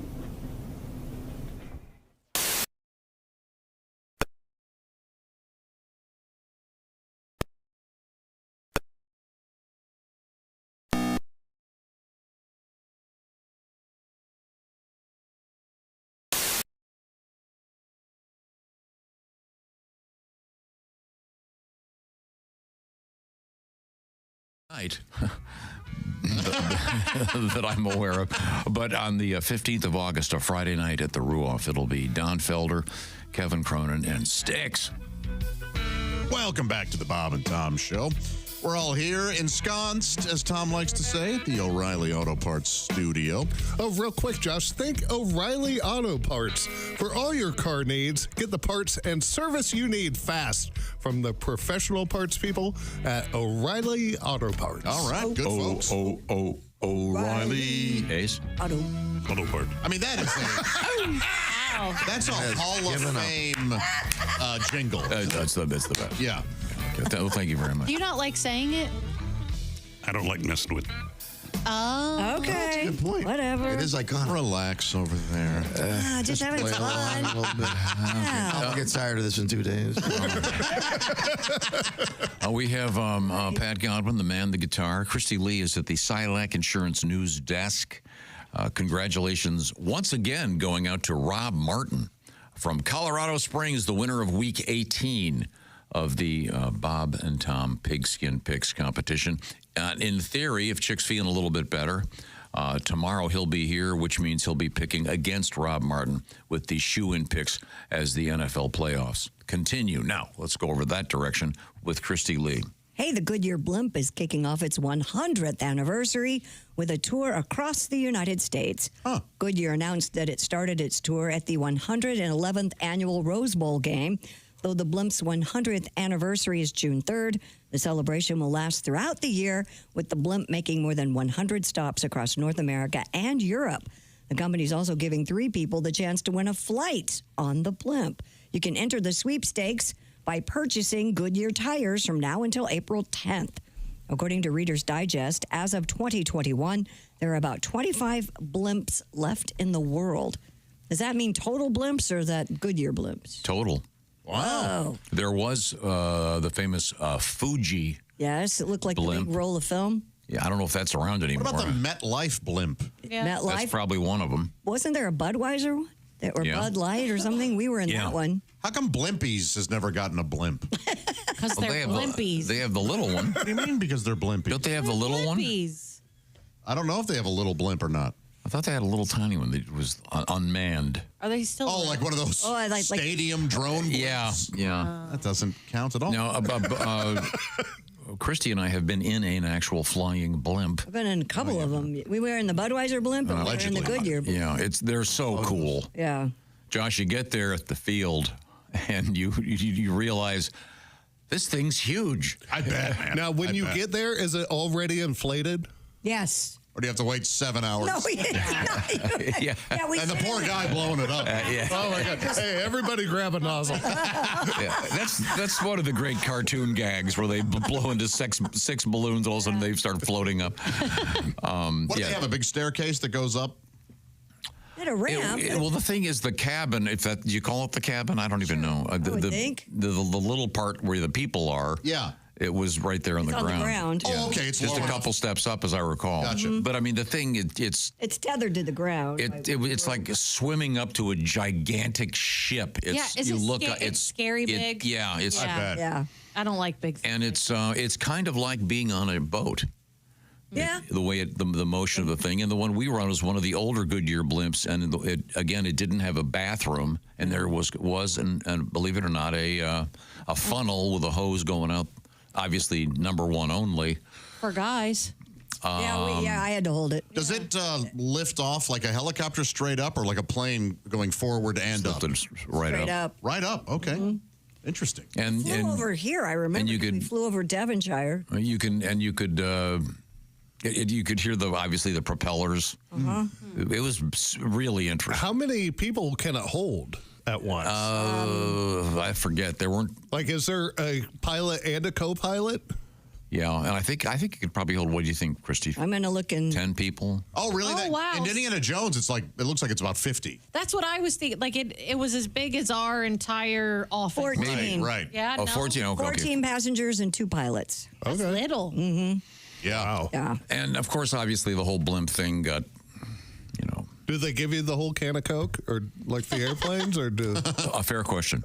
I do not know. But when I was trying to do a little bit of information, find out more about this, and I stumbled on this story from the Associated Press. Zoo finds escaped parrot. No, what does this have to do with this story? Yeah, what does it have to A macaw that flew away from Omaha Zoo had apparently been spooked by the Goodyear blimp.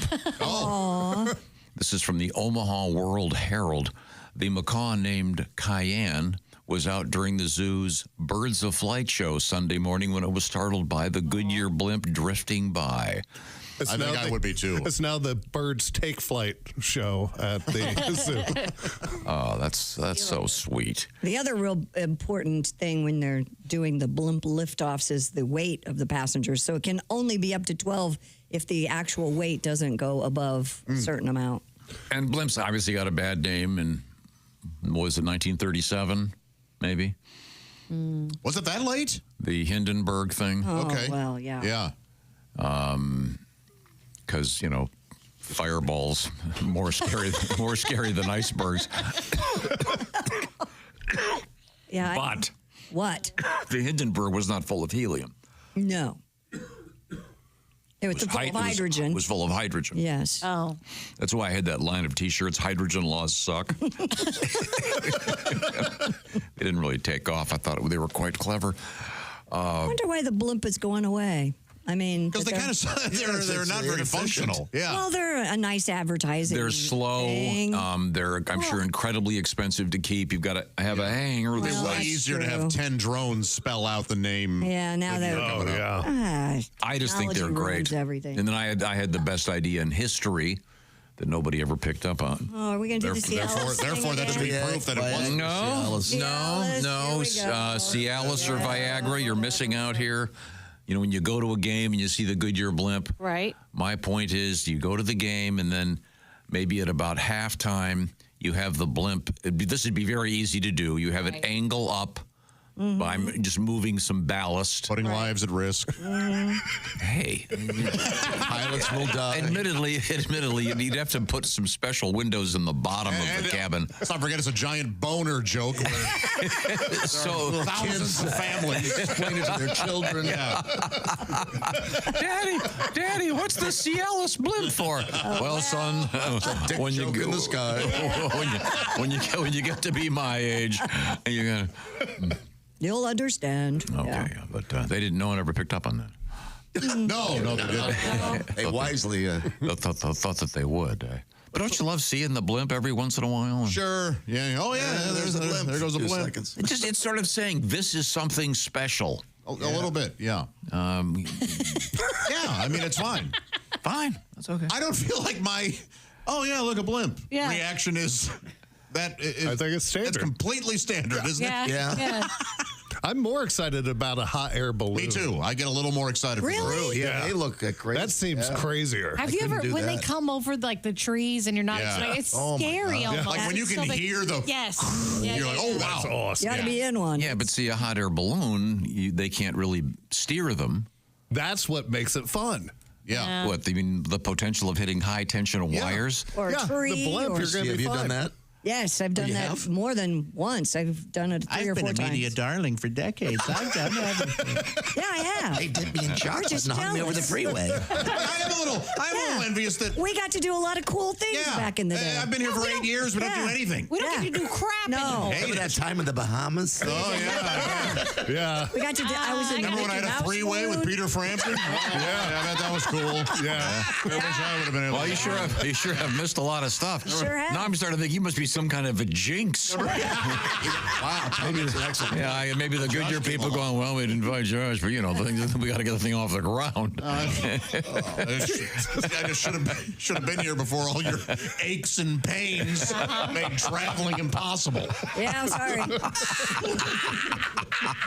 Well, I can still travel.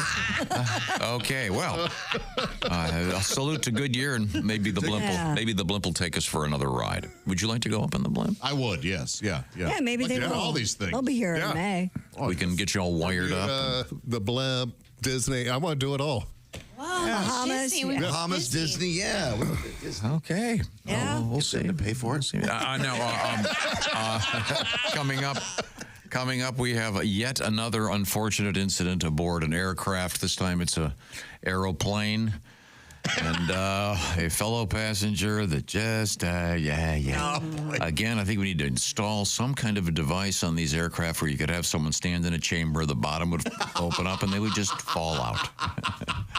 Well, somewhere between Des Moines and Omaha, we just shed the man sitting in 4C. Okay, we have a sexy time coming up with Alli Breen. I'm certainly looking forward to that. We are in the O'Reilly Auto Parts Studios, and this is the Bob and Tom Show.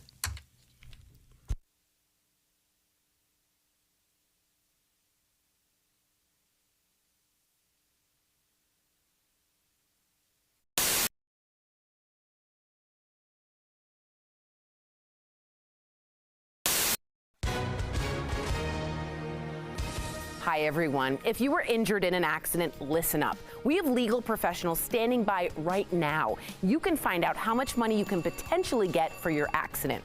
I'm Tori Shulman, along with my co-host and spokesman, Al Jackson. So, Al, tell the viewers at home who should be calling right now.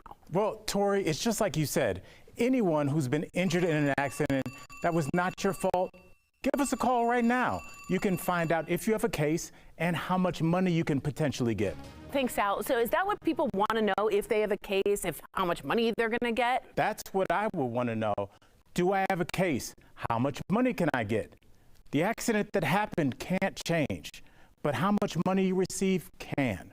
So I encourage everyone watching at home, give us a call right now and find out how much you can potentially get. Thanks, Sal. You guys heard it here first. Take advantage of this amazing opportunity and call now. Comedian Dave Landau has joined us. You've brought your best friend along, I understand. He is Matt McClary. I have not met Matt prior to this. Matt, how are you, sir? Oh, I'm great. Thank you for having me. You're very welcome. Now, I'd like to clarify, because there seems to be a certain awkwardness in the air. Yeah. I think I can facilitate getting you less ill at ease, if you will. Okay. I don't think I'm the one who needs to be put at ease. I think that's everybody else. That's precisely what I want to do. You are let's see, what's the word I'm looking for? Not victim. That would be too awful. Victim? Let's not do that. That could potentially be. That could be everyone else in the room. Yeah. What the hell are you talking about? You have Asperger's. Yeah. I mean, I feel like I'm like Mr. Bean if he might have a gun on him.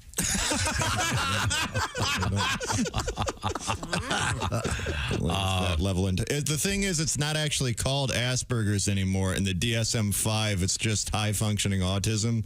Like, I put a joke about it online, and somebody replied to me. They said, you can't use that word anymore. It's politically incorrect. It's a slur.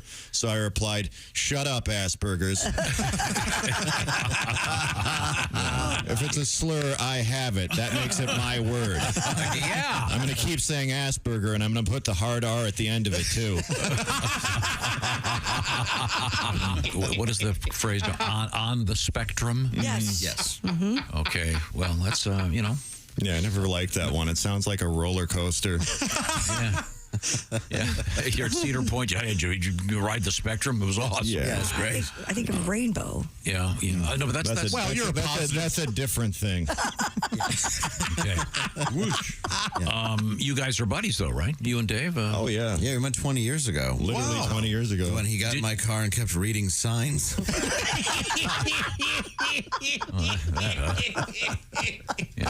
Had you been identified at that time as, did they label your particular sphere of existence? Yeah, I was. You know what? He's right. You're the one who's weird and awful. What's going on over there? It's so difficult these days. Will you not do this in front of company? Please say you had been properly diagnosed. And when I was 17, until then, it was just my fault, you know? I'm from that generation. Okay, you know what I'm saying. It's just awkward. Yeah, Matt. If I were to be introducing you to someone, and you wouldn't bring it up. I wouldn't. No, I wouldn't say don't be concerned about the blank stare and the weird attitude. And I would just say, hey, you figured out yourself. You're on your own. I can't figure.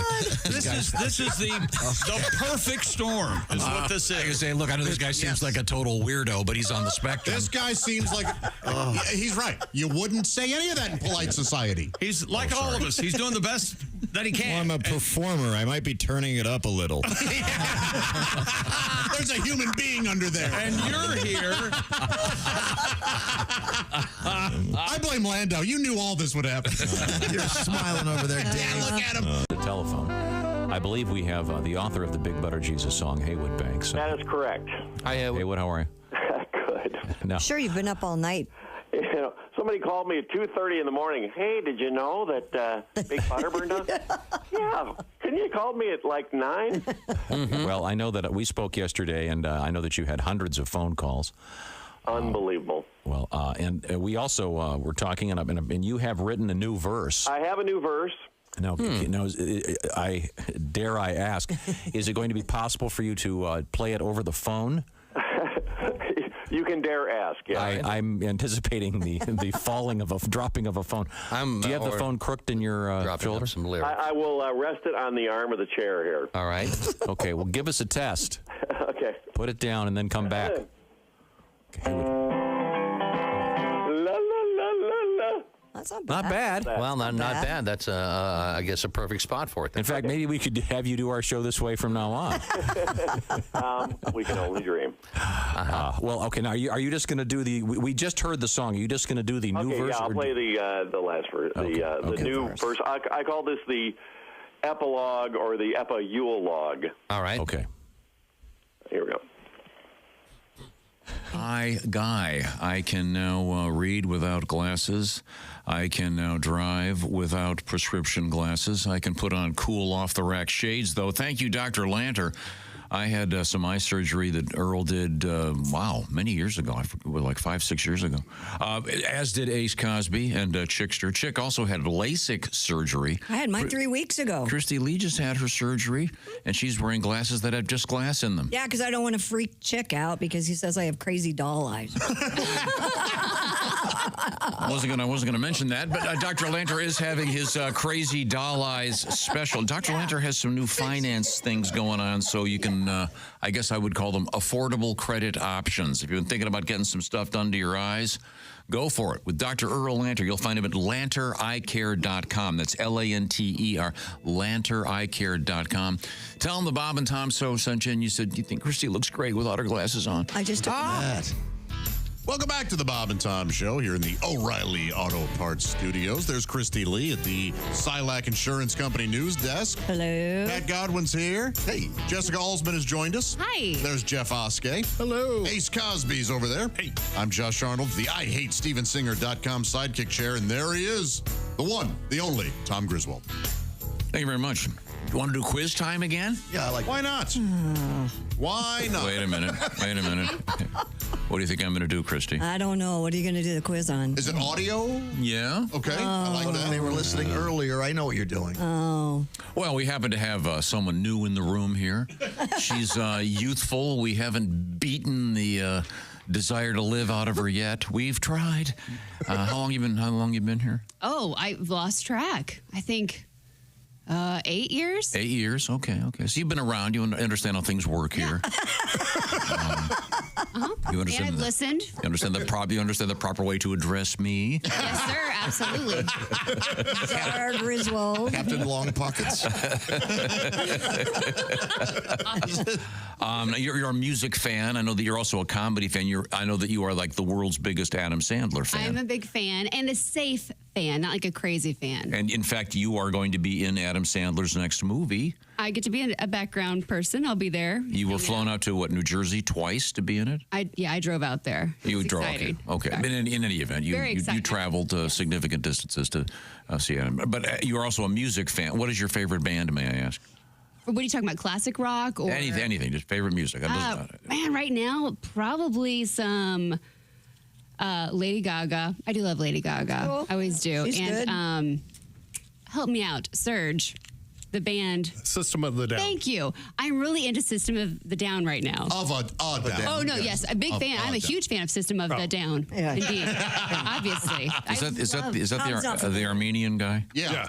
He's got such a great voice. Like, he can do opera. He Classically trained, yeah. sings the Reigns of Castamere from Game of Thrones, and he can do it all. So I'm kind of all over the board. So that's great. So you like a variety of music. System of a Down way over there. Okay. Yeah. Lady Gaga. Now, see if you recognize this song. You ready?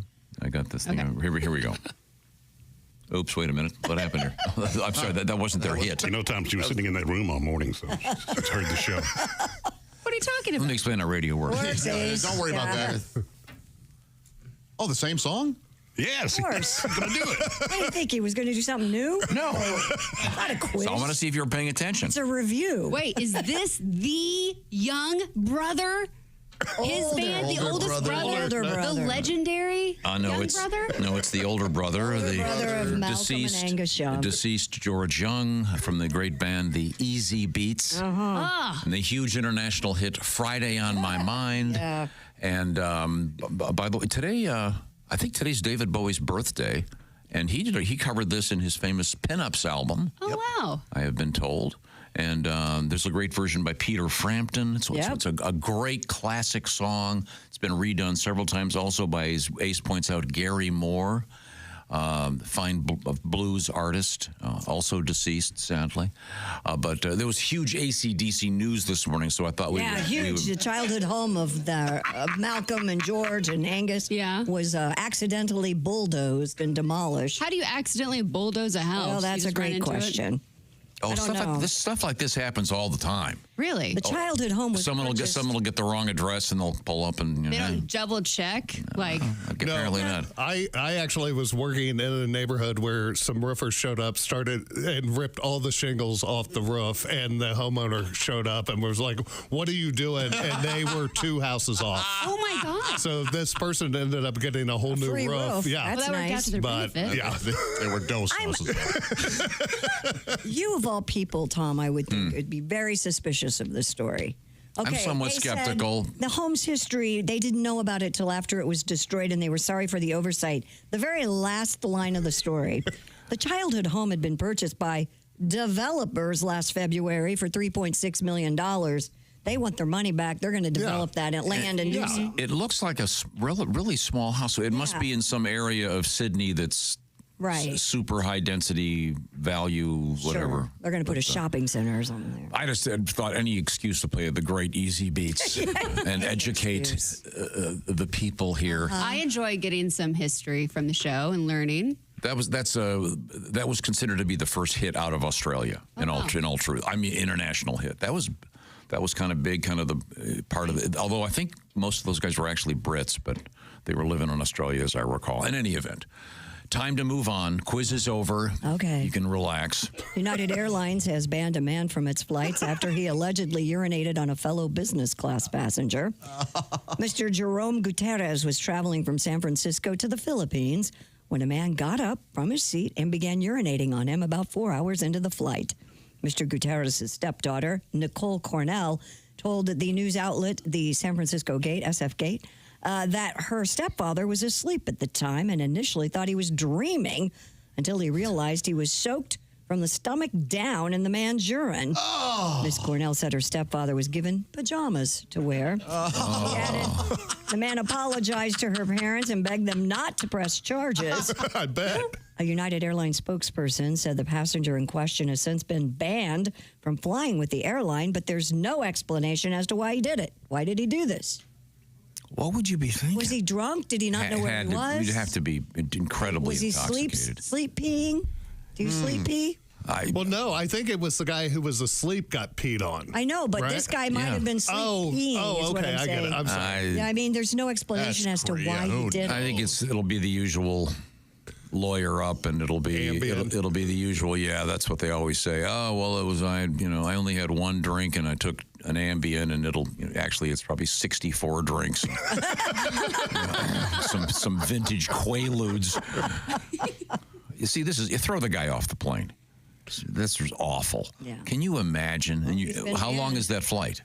From San Francisco to the Philippines? Yeah, I would say it's a while. Yeah, so you're going to be sitting there in a urine-soaked seat with pajamas. That guy was lucky. The guy he peed on was asleep.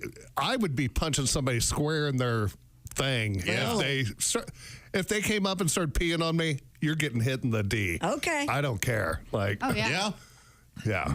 You punch, grab, and twist at that point. So what you're saying, ironically, is if you were pissed on, you'd be pissed off. Oh, exactly. Okay. Yes. That is an odd phrase, isn't it? Pissed off? Yeah, it is. As is the phrase, I'm going to go take a dump. Like you're going to go in the room, grab one, and come out with it.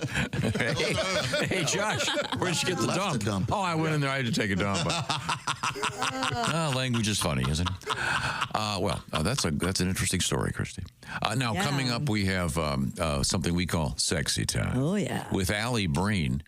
And the phrase Sexy Time emerged from the great movie Borat.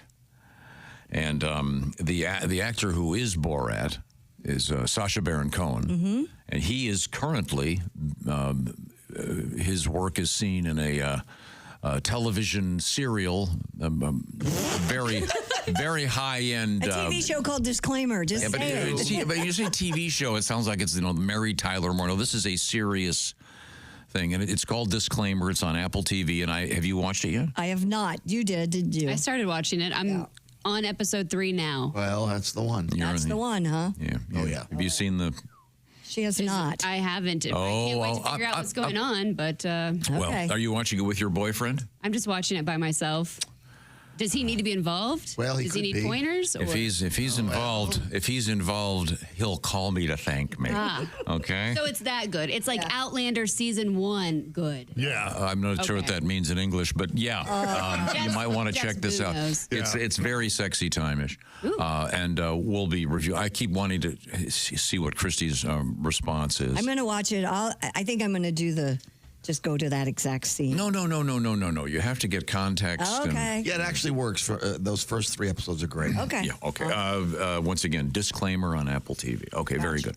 It's a very serious topic, actually, but there's some incredible. Well, you're not gonna want to miss. Right now, I want to remind you. There's gonna be a baby announcement soon. Right now, I want to remind you about the love letters we get for Raycon earbuds. I got 2 more of them right here. People just love the Raycon earbuds, and they've got a special sale going on today where everything is 15% off site-wide. Here, Bob and Tom Show. Thanks for the Raycon recommendation. My old earbuds kept falling out. I decided to switch. The second I put them in my ears, I knew they were perfect. Thank you, Alli. Now, there's more letters. People love those earbuds, and you can find out about them by going to buyraycon.com/Tom. They also have the over-the-head headphones, whatever those are called, over-the-ear headphones. Thank you, Christy. And those are the ones that my girls use when we're traveling, because it's just super handy, and they're great, and they're wireless. And see all the stuff they've got. And remember, site-wide 15% off at buyraycon.com/Tom. The Raycon earbuds don't fall out of your ears. They're designed in such a way they've got a variety of, what do you call those things, Christy? The gel tips? Gel tips. Thank you very much. They I was going to say rubbery gizmos that make rubbery gizmos. Well, I'm trying to talk to my people.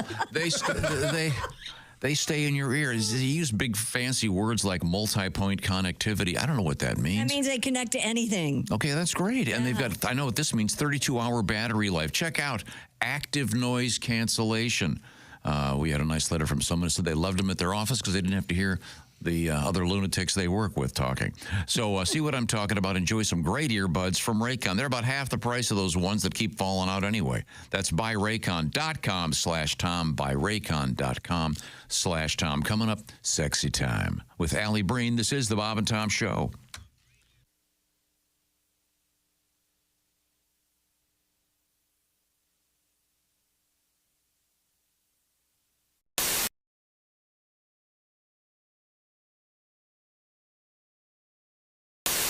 Hi, Christy Lee here. How would you like to go on vacation with me? No, seriously. Join me September 28th on a journey through the lovely landscapes of England, Scotland, and Wales with Paulette. We'll travel through the charming countryside and also experience the historic cities of London and Edinburgh. Experience the best of Britain's rolling countryside and bustling cities rich in history and culture. We'll see the iconic landmarks of London. Visit the storybook villages of Oxford, Chester, and Shakespeare's Stratford-upon-Avon. We'll behold regal jewels of Edinburgh's castle and visit the medieval walls of York. This and so much more. The best part? Paulette makes travel easy, including flights, meals, hotels, sightseeing, and local experiences. It's all planned for you. You can just sit back and have the time of your life. Don't miss your chance to see Britain with me. This is going to be a great group and an amazing trip. I already know we're going to have so much fun. Call Colette at 800-581-8942 or visit bobandtom.com to learn more. Don't miss out. Call Colette at 800-581-8942.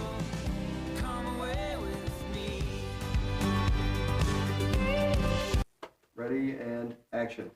Hey, we should wake up every morning with Bob and Tom. That sounds good to me. No problem here. Sorry, that'd be my fault. The hell was that? Ready and action. Hey, we should wake up every morning with Bob and Tom. Well, that sounds good to me. No problem here.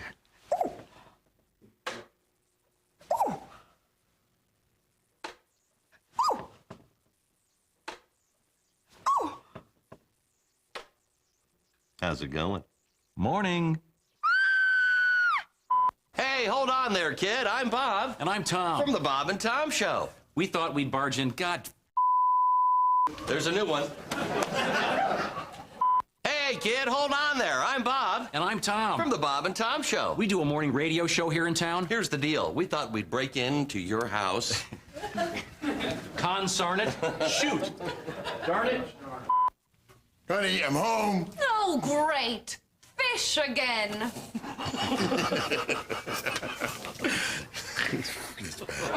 You know, we can vote you off this commercial. You know, Chick wanted Richard Hatch. What if we paid you to say you liked us?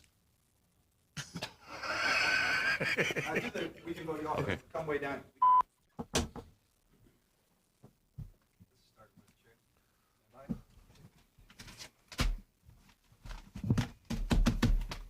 And now the news. Oh. You do sports. And now the sports.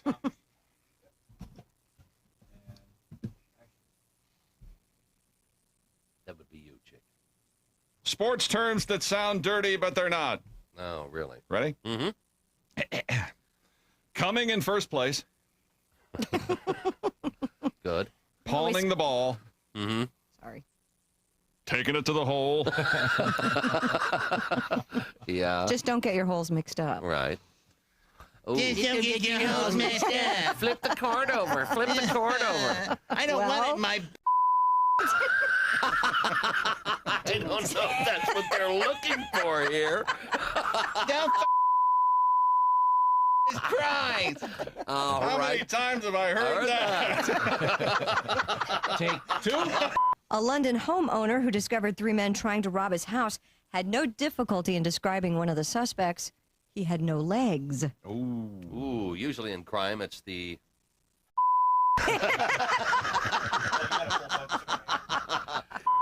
Usually in crime, it's the police that are stumped, not the criminals.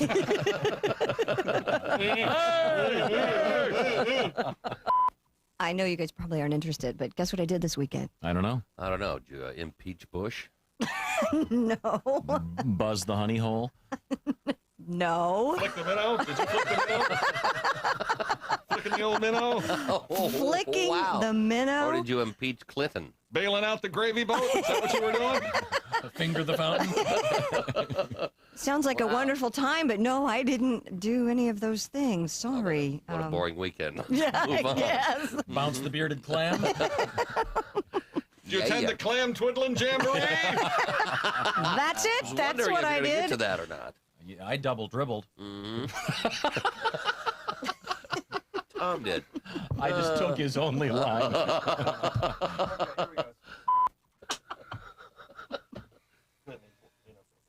It's okay. I like to think of Bob as the funny. Uh-huh. Yeah. Prop, yeah. It's part of the drinking act. I like to think of Bob as the funny one, and I'm more the philosophical one. Ah. Really? By the way, you left your headlights on. Socrates. What's new? Can you do the other That's line? it? That's it. That was the joke? What was That's the other it? This one right here. I think of Bob as the funny one. I'm more of the philosophical one. Right now, actually, Tom, who's joining us? Oh, we're going to hook up with a show we call Sexy Time with Alli Breen and Alli. Bed. This is. Are you in your apartment? No, you're at a hotel, right? I'm in a hotel. Yeah, exactly. Yeah, I have some bed involved, so it really looks like sexy time here. Yeah. You got a chaise longue over there. Some nice lighting. Is anybody in that bed? Like right There's now? no one in that bed. No. Okay, because I would. No one is in that bed. That'd be really. That'd be great if a head just popped out. Yeah. An uncomfortable moment if, suddenly someone kind of rolled out pantless. Especially if her name was Susan. What a night. What the hell are you doing? What's the light on for? Alli Breen is a stand-up comedian, and you must be somewhere. Can you say where you are? I am. I'm in Stuart, Florida. I'm visiting my aunt, and I'm doing a retirement community show tomorrow night. So, well, that'll be fun. Doing the Florida retirement winter tour, which is kind of nice, actually. Yeah. It's like 17 degrees in New York right now. Yeah. Well, no, Alli is our correspondent in the world of what we call sexy time. By the way, are you watching by chance Apple TV, the show Disclaimer? No. Okay. I bring it up because Sacha Baron Cohen is in it, and it's not a comedy, and he's a terrific actor. Okay. I have watched Disclaimer. I don't know the names of anything anymore. I just watch. I have been watching that. It's really good. The audio on mine is really messed up. When it has her inner monologue, you can barely hear it. I don't know if you guys have that situation. That's the way it's recorded. Really, it's low. Oh, really? Yeah. But I mean, it's too low. You have to. But have you gotten through episode 3? Yes. But I don't want to give too much away, but it's extraordinarily graphic. Wouldn't you say? Yeah. Tom cannot stop talking about this, Alli, ever since we've gotten back from break. No, I just wanted to see. I really wanted Christy to see it. I'm going to see it. I'm definitely going to. It's, very sexy. Yeah. Do you know who she is? No. The daughter, I think, of Vincent D'Onofrio. Oh, wow. Yeah, I think that's right. I looked it up. She's beautiful. Yeah, gorgeous. Oh my God, yeah. But remember in the old days, the black and white movie, they kind of kiss, and then the camera pans back, and then the door's shut, and it's left to your imagination. This is exactly the opposite. This one's going all the way. Yes, they kiss, and then it turns into porno. But in any event, I was just wondering if you'd been enjoying that. Let's move forward here. The way this works is they write letters to Alli. They can reach her. It's ALLIBREEN on various social media platforms with your love troubles. What have you got, Alli? Dear Alli, the more time I spend with my girlfriend, the more she asks me, "What are you thinking?" every time there's a moment of silence. Oh, jeez. I love her to death, but I honestly can't handle this question. I usually just say nothing, but then she thinks I'm covering up for some deep thoughts I don't want to tell her. And then I say, honestly, dinner or football or whatever. And then she's mad I'm not thinking about us. This is an easy one. Pretend you're her. Go ahead, Alli. What are you thinking, dear? How I'm going to bury your body without getting caught if you ask me that again. Man. At least she'd be like, well, that's passion. You're thinking about us. So that's that might help. Oh, God, woman. Yeah, that's... That's so... Oh, I bail. It really is. This woman is very insecure. Very insecure. I think maybe she thinks it's cute too. I mean, I don't know why someone would ask that question constantly. You've got to know it's annoying. Do people not enjoy quiet? What am I weird? Now, wait a minute. Have you never asked it? I don't think I've ever been with a woman who hasn't asked me it at least once. Really? Oh, you all do this. But now you don't all do it incessantly, and you don't all do it as you age. It's more of a younger woman thing. Okay, because I don't. What do you? But I promise you, you have all asked it. I don't care what you're thinking. One guy. All this guy has to do is say, you know what? I was actually just wondering what you were thinking about. And then she'll just talk for 30 minutes straight. Actually pretty great advice. That's brilliant, honestly. And you're set for a day. So... Hopefully that works. And then she thinks you're interested. That's a really perfect solution. I would still bail. Yeah, you're trying again, Josh. You be her. What are you thinking? Of getting out. Is this something I said? Yeah, if it's the question's coming over and over and over again, that's a problem. Yeah. Too much. Yeah. I'm not sure. I'm not sure if comedy will work if you can say I'm thinking of killing you. Sorry. Go ahead. What have you got, Alli? That's a good point. Dear Alli, my boyfriend proposed to me almost a year ago. We're 2 weeks until the wedding, and he all of a sudden showed up with a prenup. It's not even that I'd be against a prenup, but it feels like he's trying to pressure me into doing it, seeing that he didn't bring it up before, during, or right after the engagement. Am I being paranoid, or is this the way people do it? I'm going to add a little bit more paranoia for you. There's a classic episode of Seinfeld where George wants out of his engagement. He doesn't want to go through with it. And so the recommendation is, hey, throw a prenup at her, and she will probably be so offended that she'll call the wedding off herself. Yeah. So there's a chance he's doing that. Oh, Josh just made it worse. Yeah. We're here to help. Yikes. I mean, are typical prenups done 2 weeks before a wedding? Just sign the prenup. Or is it from mommy and daddy who does not approve of you, where you come from? Yeah, have an attorney read it. Don't just sign it. No. Oh, I'm going to anytime if and when I'm married, no matter how many times, I will get a prenup each time, and it will just be written by me, and it will say, when we break up, yes, go on. You get nothing of mine, and I get nothing of yours. That's acceptable. That's it. You don't have to take it to a lawyer. Yeah. And she'll sign it, and I will hang it on the fridge. But the question is, it sounds like to me the question is, did she sprung this on her at the last minute? Yeah, right. That's what it sounds like. Which is very unusual. Usually, you talk about that way in advance. Yeah, but and that's the thing. You're not going to pull out of a wedding 2 weeks before it, and so it is tricky on his part. Yeah. To be like, well, do you want to tell all your friends and family that we're going to call it off, or you want to just sign this piece of paper? Yeah, probably. Yes, I think Christy nailed it. Get a lawyer. Yeah, because a lot of prenups. I have a girlfriend. Her prenup was 26 pages long, and I'm not joking. Ooh. Yeah, I mean they're not as simple as what 26 pages. Yeah, what long. Josh is saying. Yeah, some of them are very detailed. So I'd be. Did she inventory all of her panties? What the hell? What the hell is going on? Well, let's move on. Next. Wow. Dear Allie, my husband and I always put about $20 worth of scratch-offs in everyone's Christmas cards. Oh. His sister this year won $10,000 in one of the scratch-offs. That's awesome. Nice. Whoa. Yeah, finally. I told him that she should give us at least half of it. No. He won't bring it up to her, and she's only offered to take us out to dinner as a thank you. Yeah. It's actually causing a huge fight. Don't you think she should offer to give us at least something? No. She's going to get taxed. It was a gift. God. Yeah. Though I have to admit, as someone who, as you know, I handed out scratchers to you guys this year. Pat hit for what? 50. Nothing made me happier knowing when I found out Chick did not win a penny. If he won the $258,000, I would have blown my head off in my office.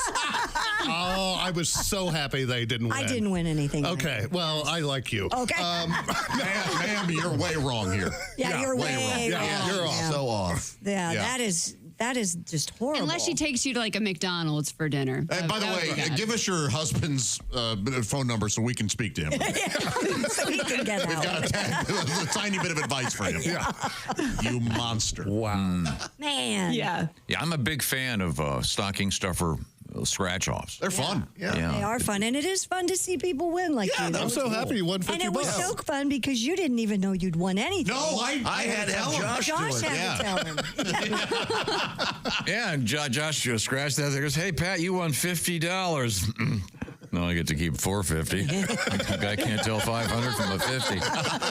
Okay, all right. I bet this causes a lot of problems. So like, when people win big amounts, I bet that there's constantly people who actually get angry who gave them the scratch. Allie, what would you do if you had won the $10,000? Would you just take them to dinner, or would you have done less or more? I think I would have given some money, maybe like 1,000 or 1,500. I was going to say a 10%, not bad. That's really generous. That's very generous. Yeah. Haven't scratchers gotten a little more complicated than they need to be? They have. What is the point of that? They really have. Yeah. They have, yeah. Because they want you to not know that you won. I think they want it to be like I needed help. I couldn't figure it out. Yeah. I think there's a lot to that, actually. Really? Yeah, it's very complicated. Yeah. Now, let's we'll move on. If you want to reach Alli Breen, it's ALLIBREEN.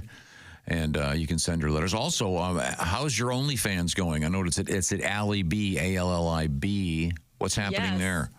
It's been good. I tried doing a light show for Christmas, not pulling him out clown style like you suggested, but just wrapping them up, wrapping myself up in them and How'd that unwrapping. work?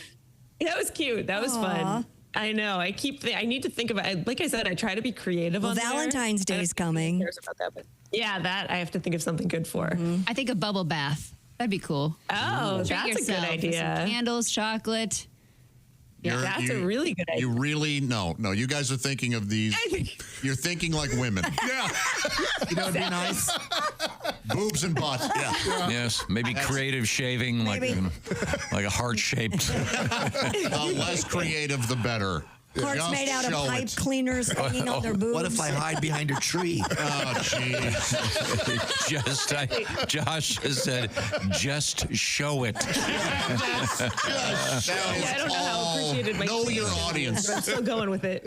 You just got to know your audience. Okay. We have time for a couple more letters, Allie. What do you got? Dear Allie, my husband had an affair about 3 years ago, which almost broke up our marriage.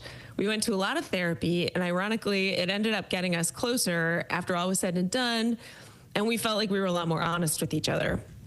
Now, I found out through the girl he was having an affair with that he actually had an affair prior to her as well. Well, yeah, I'm sure she's a trustworthy source. Yeah,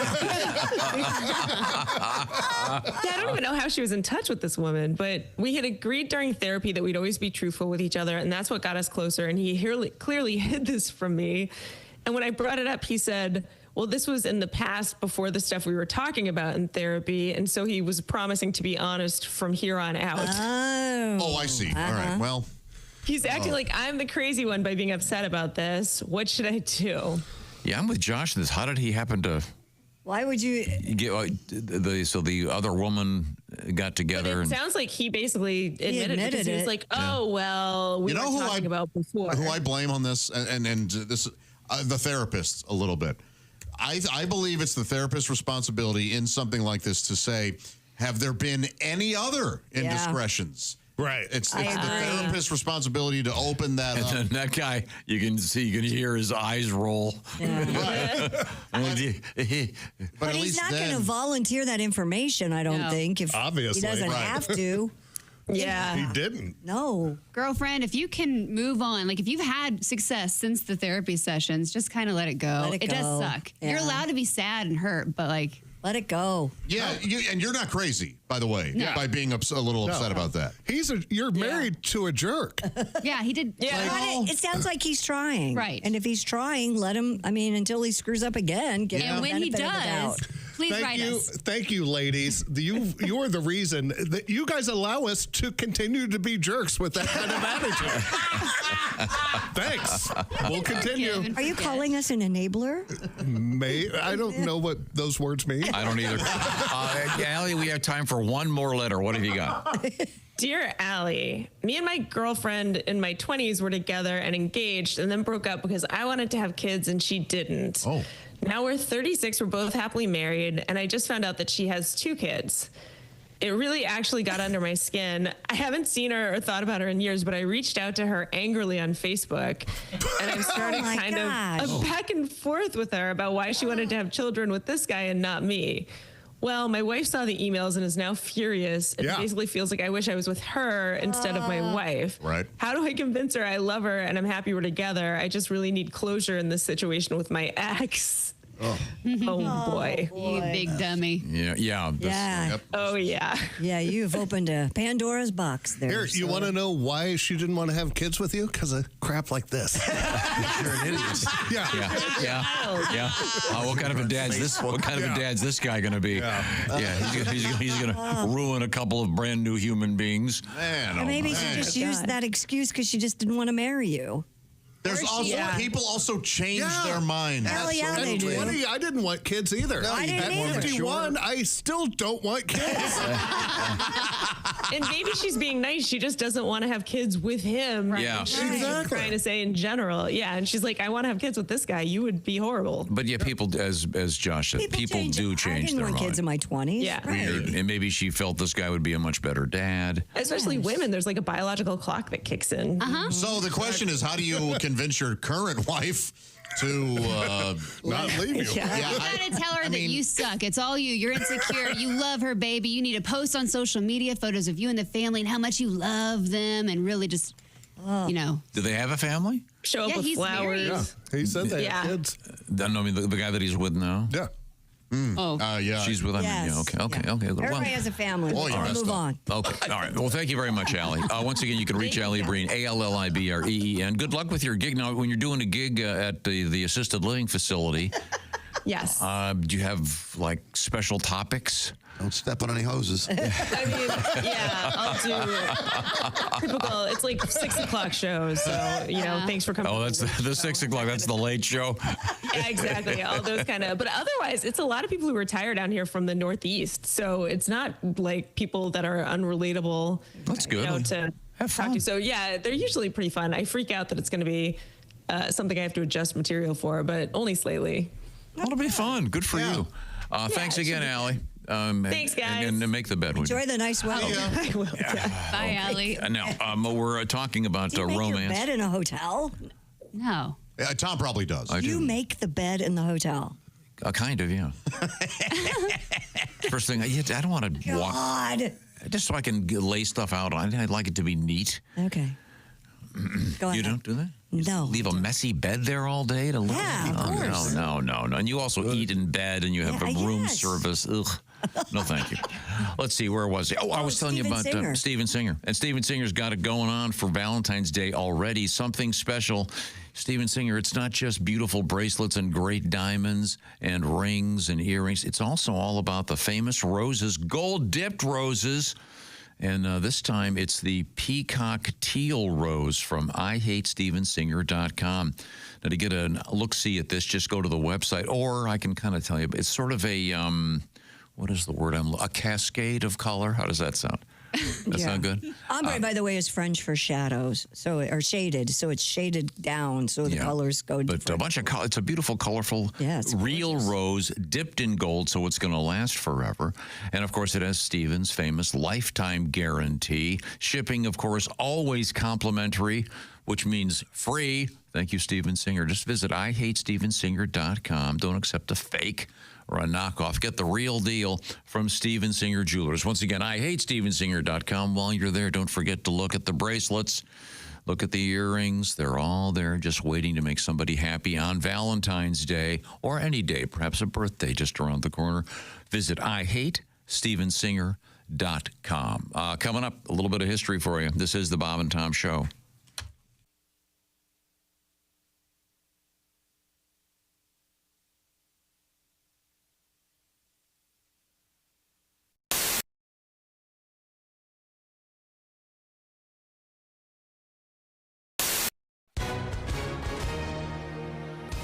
Hi, everyone. If you were injured in an accident, listen up. We have legal professionals standing by right now. You can find out how much money you can potentially get for your accident. I'm Tori Schulman, along with my co-host and spokesman, Al Jackson. So, Al, tell the viewers at home who should be calling right now. Well, Tori, it's just like you said. Anyone who's been injured in an accident that was not your fault, give us a call right now. You can find out if you have a case and how much money you can potentially get. Thanks, Al. So is that what people want to know, if they have a case, if how much money they're going to get? That's what I would want to know. Do I have a case? How much money can I get? The accident that happened can't change, but how much money you receive can. So I encourage everyone watching at home, give us a call right now and find out how much you can potentially get. Thanks, Al. You guys heard it here first. Take advantage of this amazing opportunity and call now.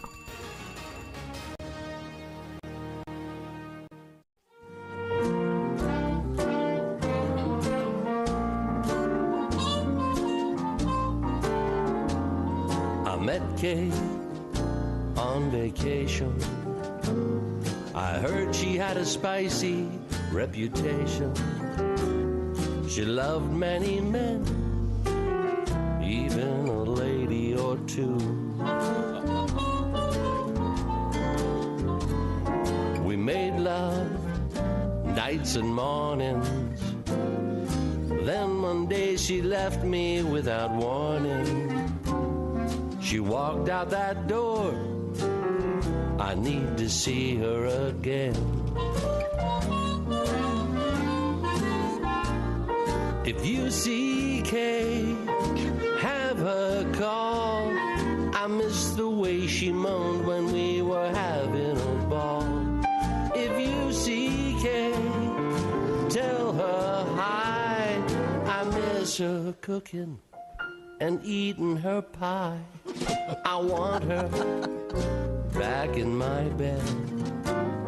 I miss the little kisses with her hair. Oh, the trick with her tongue, enough to make you go mad. K-Love, like Venus, the feelings of her hands between us. She's the queen of the ball. I need to see her again. If you see Kay, have her right. I miss the way she wiggled under me each night. If you see Kay, let her know I miss her lips and to feel her below.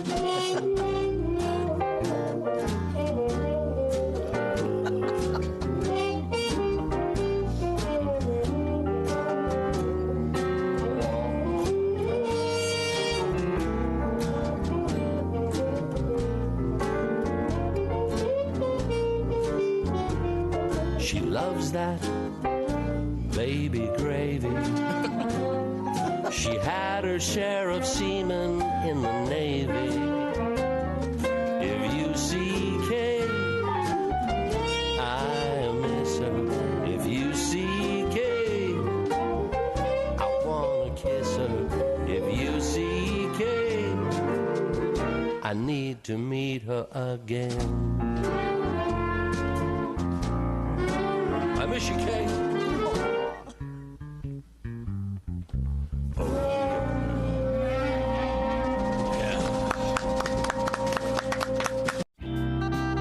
Brett Michaels is our guest, and can we talk music for just a second? Sure. You got a lot of TV stuff going on, of course, but this all started for you as a musician. Right. And let's go way, way back. Very first band that actually had a gig that you were in. That was Laser. And let me explain the ridiculousness of the comedy of errors that is my life.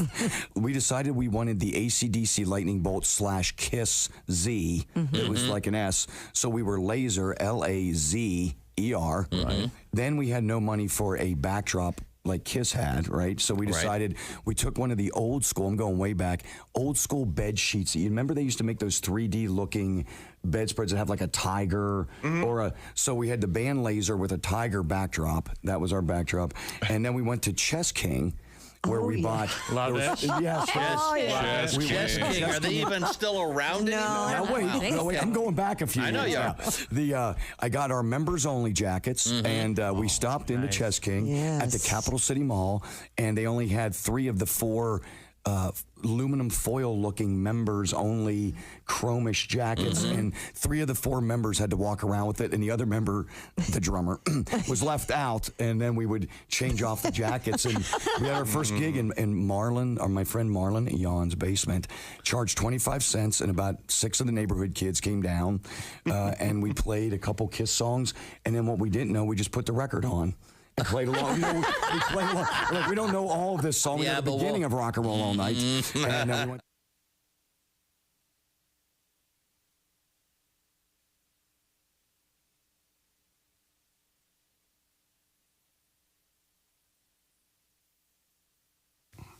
$9:45, Q95. That's the Bob and Tom Show. Here's Tom.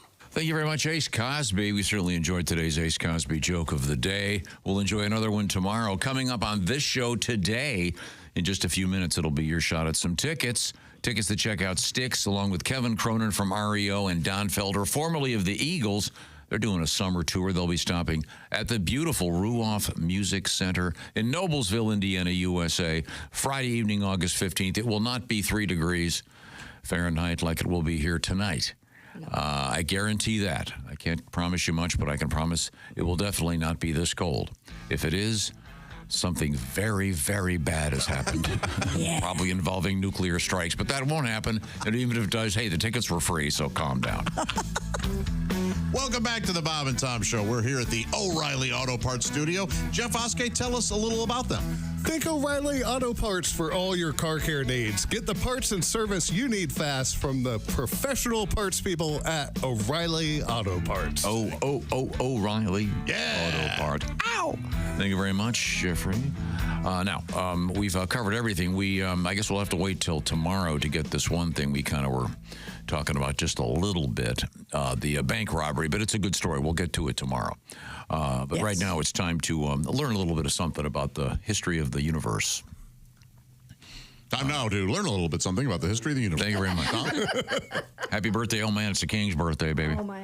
Oh, How man. old would he be? If he was... Elvis, born in 1935. It's a pretty easy math problem. So Elvis is 90. Would have been 90. 90. He's dead 90. No, he's alive. Okay. In Michigan, that's right. I forgot. Zach, thank you. Yeah. Him and Tupac are partying it up today. And now, interestingly enough, I was talking about the universe. Happy birthday, also deceased, Stephen Hawking. Not to be confused with the Hawk Tua girl. Many make that. Stephen Hawk Tua. We missed our boat. We missed the boat on that. Stephen Hawk Tua. We sure did. But I mean, if that's not morning show fodder, just sped on it. But Stephen Hawking, remember this? He got around, man. He cheated on his wife and everything. I mean, he loved. He loved women. He made a few trips to an island that is quite popular as well now that has been discovered. Oh, I didn't know that. Oh, yeah. Yeah, I didn't know that either. Oh, yeah. Gosh. Yeah, he was really into the. But Hawking went to Epstein Island? Oh, yeah. Man. I've got to read about it. Yeah. Well, we got to put a ramp. I don't know that for a fact. Yeah, you got to put a ramp into the jungle room to combine Elvis. Is this just conjecture on your part? No, I've heard multiple, but I don't want to be sued. Okay. Let's see now. This is one of my favorite people. Born in 1946 in the state, the great Robbie Krieger, the guitarist for The Doors.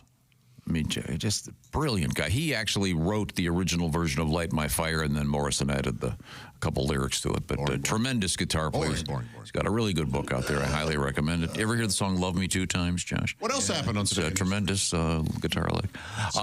David Bowie, born in the state in 1947. And I miss you, David. I have an idea. What?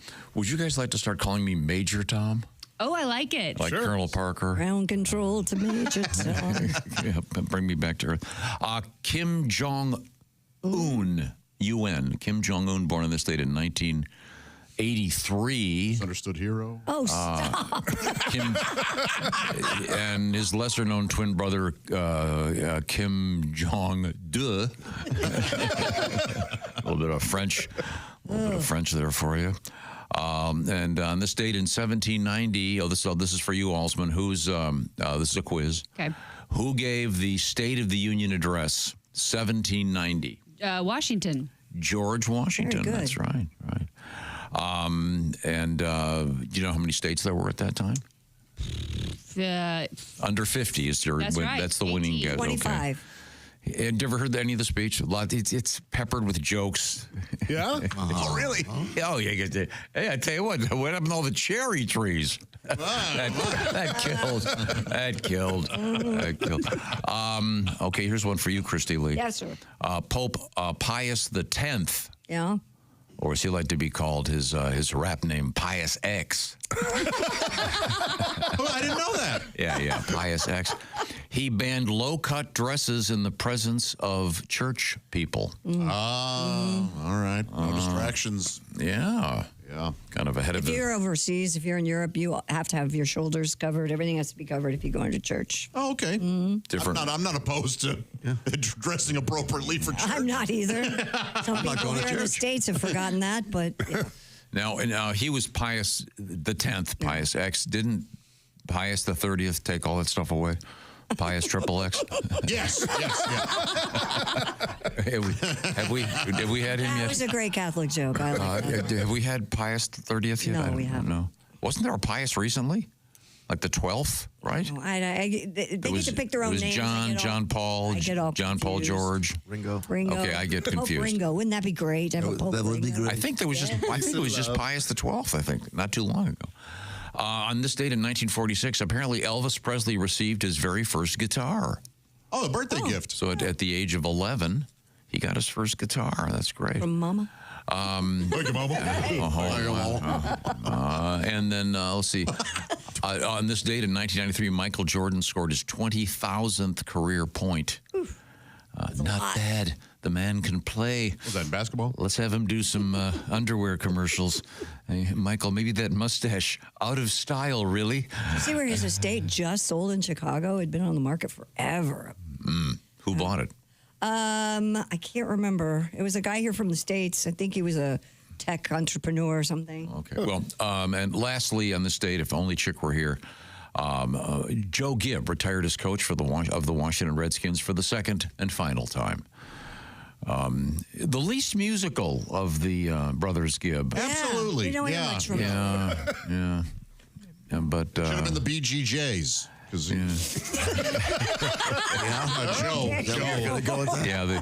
The BJs would have been very popular on a bill with the Village people. I think we tried our best.